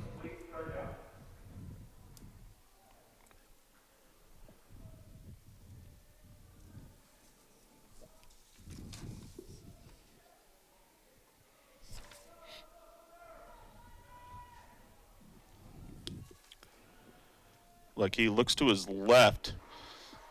He finds Devier Brown. Brown's pushed out of bounds. Looks like right at about the 1 yard line. Yeah, it's going to be enough for a new set of downs there. So that brings up 1st and goal from the 1.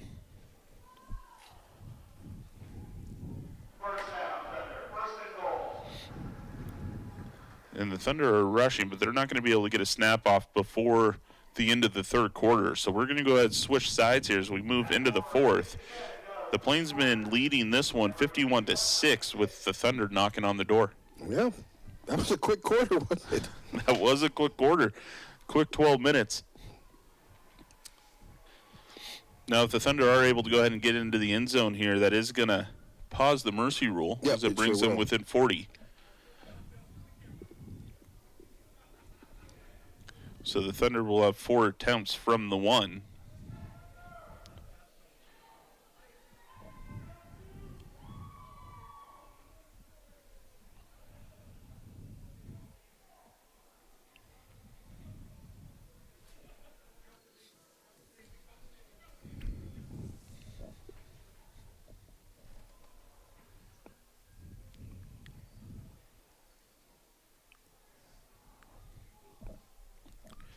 So the ball is going to be placed at the 1 yard line at the left hash mark.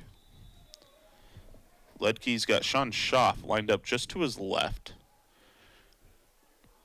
And Ledke fires. And he got it. And he got it. Listen to me. He gets it. He finds it. He found DJ Wilford into the corner of the end zone to put another 6 up on the board. So that brings the total for the Thunder to 12.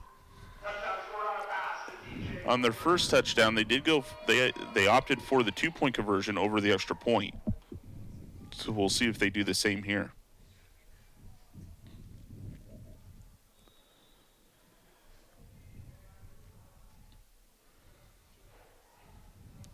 Leckie looking to his right, and he finds his receiver in the end zone. That's going to complete the 2-point conversion. Looks like he finds Caden Reinbach. I'll tell you what, Caden Reinbach he's the bright spot of the Mountain View's offense today. Yeah. Well, actually here in the second half. Yeah, I mean he's made a couple really nice catches out there tonight. Yeah, he sure has. And I do believe he is only a junior as well, so he's got 1 more year.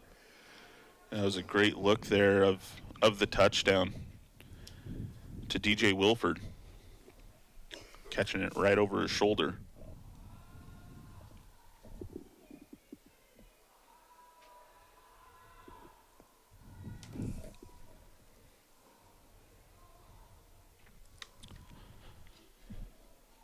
So with the touchdown and the 2-point conversion, that brings the deficit to 37.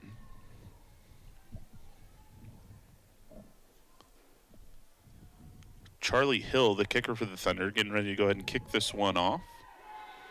Back to receive for the Plainsmen is going to be, looks like Turner Hodges as well as Wadby.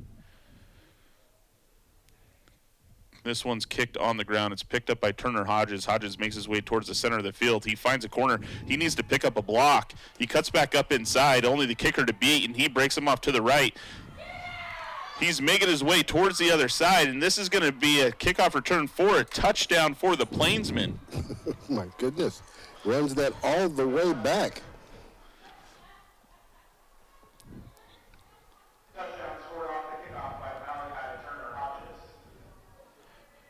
So as quick as the Thunder brought the deficit under the mercy rule, they are back in it now. This is a great replay of this return by Turner Hodges. Man, he just finds space, doesn't he? He just finds space. Gets right into it. He didn't even want to wait for his blockers. He just ran right past them. Yeah.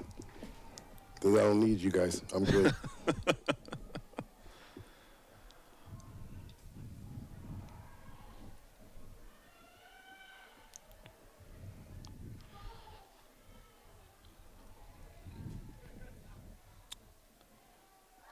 Jose Suarez, the place kicker for the Plainsmen, puts that one through the uprights for another point up on the board, brings the total to 58. Suarez perfect for the night.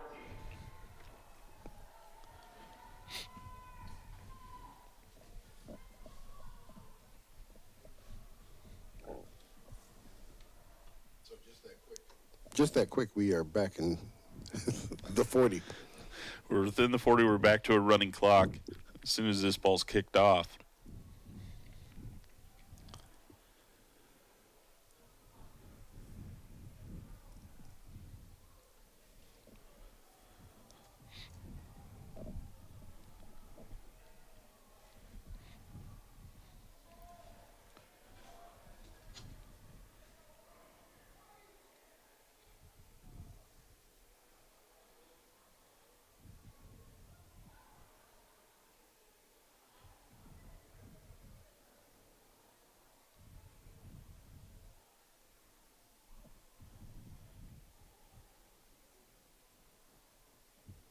Looks like we see another quarterback warming up down here on the field for Mountain View. We'll see, he's down there throwing the ball. That looks like number 10, Bryson Vance, so we'll see if he comes into the game. takes a series. So another 3A news. It looks like Kelso's going to go ahead and get a win against Shelton tonight. So they're going to lock up the number 1 seed for the playoffs. With Evergreen's win, they're going to lock up the number 2. If you watched the earlier game tonight, Prairie did beat Heritage for the 3rd and final spot in the playoffs for the 3A. So we'll be excited to watch all 3 of those teams as they move into the playoffs. This is DJ Wilford. Wilford, yeah, he found an edge trying to get to the sideline, and he's ultimately pushed out of bounds right around the 32.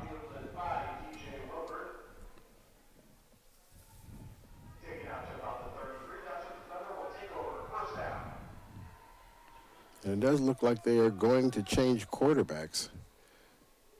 There's Bryson Vance, is that his last name? It is.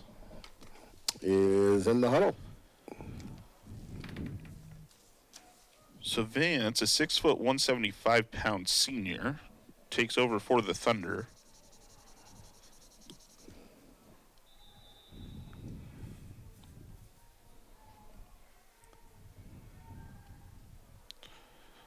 Vance able to collect that one. Fires trying to find DJ Wilford, and that's just going to be thrown just behind him. Brings up 2nd and 10.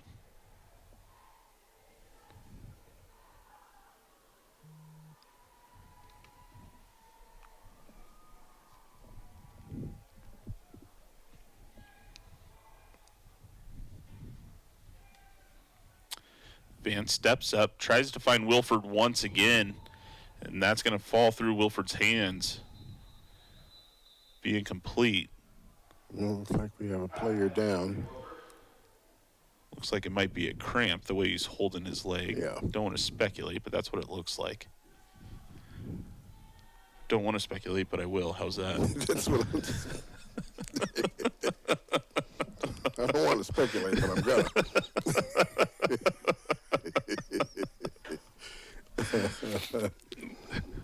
So we have no idea what's going on with that young man down on the field. No because idea. We're not going to speculate. We're not going to speculate. If it happened to be something worse than a cramp, then I didn't want to be held responsible for it. There you go. There you go.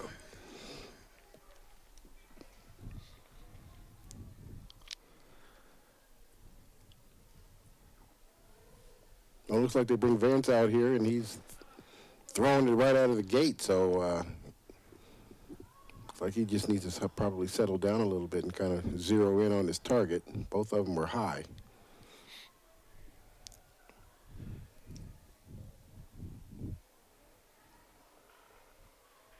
Man, it's good to see the young man up, walking out on his own.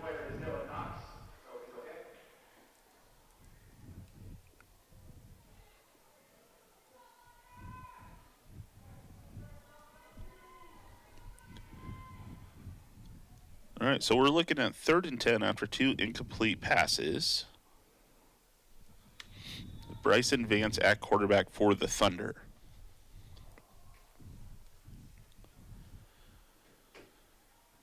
Rolls out, throws cross body, he was looking for Sean Schaff, the running back, and that ball was just slightly overthrown. And that brings up 4th down. Yeah, it looks like they're going to go ahead and punt this. Yeah, they're bringing out their kicker, Charlie Hill. Hill's had a couple good punts tonight already. Back to receive for the playman is Boogie Ing. And that punt is going to sail out of bounds. They're going to mark it out of bounds. Looks like the 46-yard line.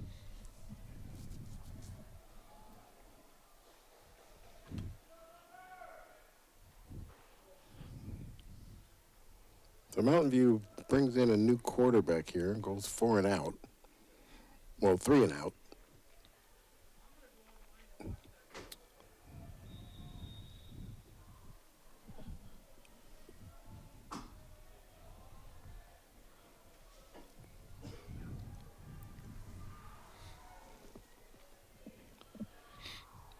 So back to return for quarterback for the Plainsmen is Braden Roop. Roop has Andrew Woodby in the backfield as his running back. Yeah, it looks like we had movement there on the Evergreen offensive line. It's going to back them up, so we're going to look at 1st and 15.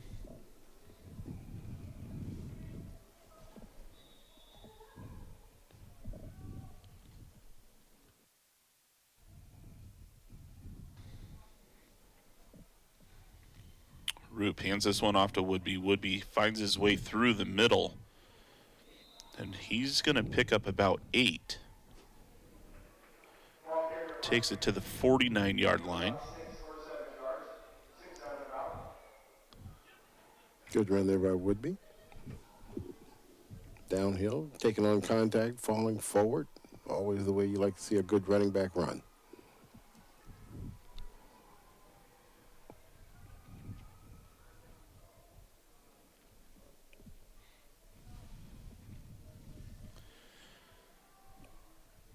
Evergreen trying to use all of the play clock. Roop hands this one off to Woodby once again. Woodby trying to find his way around an edge, and he's going to get caught up and get tackled for a loss. That's going to bring up 3rd and 11. Did you hear what that commentator said over there? He said a loss of 6-7. Don't.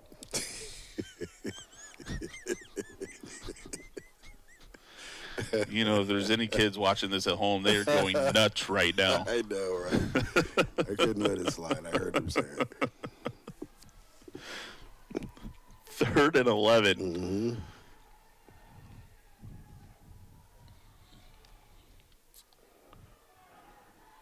Roop trying to find Jason Scott. That ball is going to be dropped. That brings up 4th down.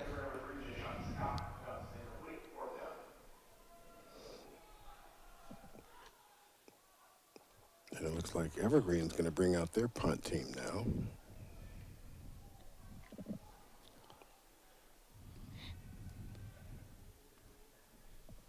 The punter for Evergreen is Darren Schmidt. Typically, we see him playing at tight end.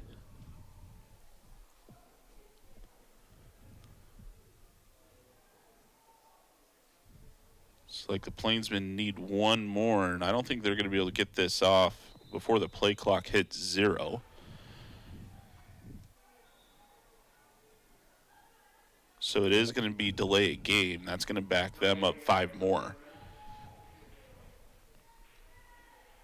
And that's what you were talking about earlier in this half, Rodney. That's the type of things that infuriates coaches at this point of the game. Yeah, it sure does. Now you just want to play clean.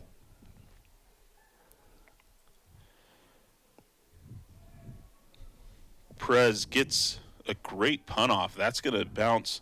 It's going to check up inside the 5-yard line. And that's going to be down right around the 2.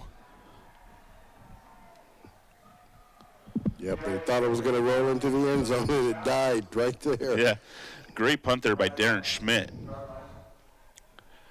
Got a fortuitous bounce.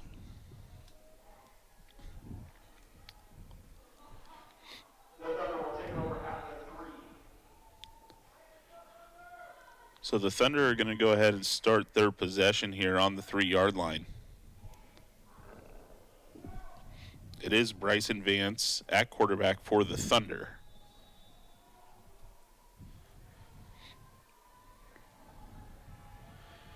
Vance lets this one fly into coverage. He's able to go ahead and make that completion. It looks like that was DJ Wilford. Yep, it was. Evergreen having all types of personnel issues, running linemen out. Yep. Now they're just trying to get people in the game. Yeah. So that's a 1st down for the Thunder. This time, Vance finds Wilford once again. Wilford trying to make his way outside. He's trying to be patient and wait for some blocks. He's brought down at the 31-yard line. It's going to be another 1st down for the Thunder.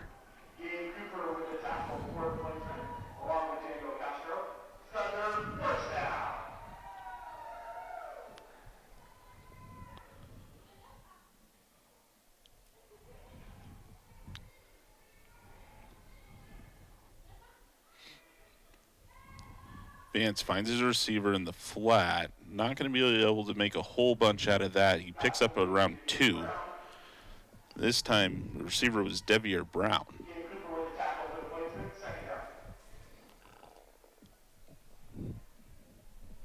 Two screenplays in a row here. That seems to be what is allowing them to get down. Let's see if they run it this time. Oh, out in the flat. Trying to find Jack Fournier. Fournier unable that to. one in. Yeah.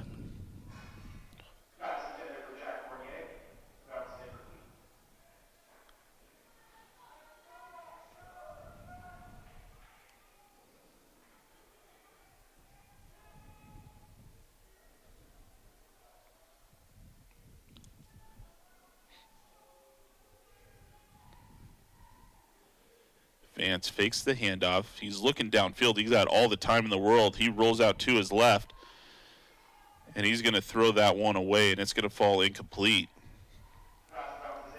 That's going to bring up 4th down. Let's see here, down to a little under 2.5 minutes left to play here in the game.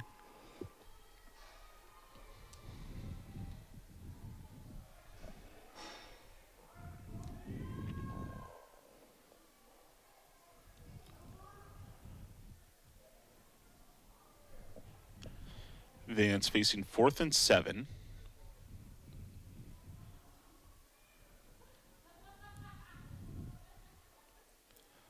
Fires one over the middle looking for Fournier. Fournier brings this one in across the midfield into Evergreen territory. That's a big completion. Yeah, it sure is.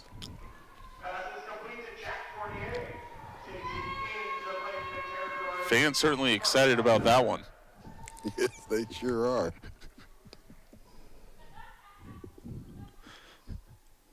Vance dropping back. Fires another one over the middle. That looks like Devier Brown with a big completion. That brings them down to the 10-yard line. And the Thunder are within striking distance once again.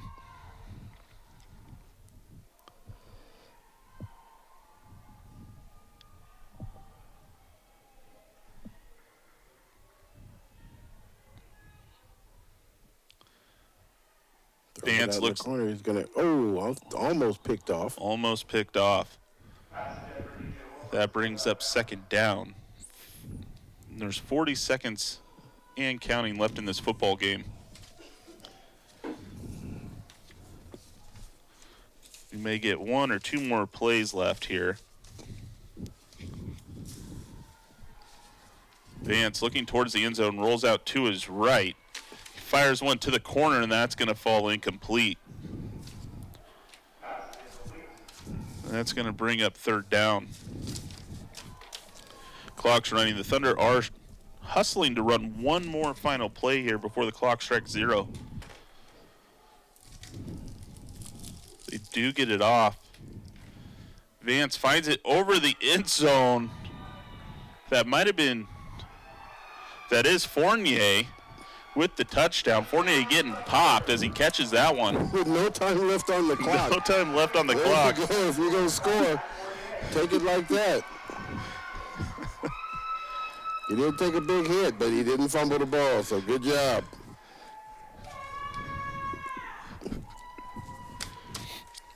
Fournier's got his own fan club down there. Yes, he does. It sounds like it, doesn't it? So with time expires, looks like that they will go ahead and give them the opportunity. Yeah, that they said, no, we're good. All right, so that's going to be the end of the game.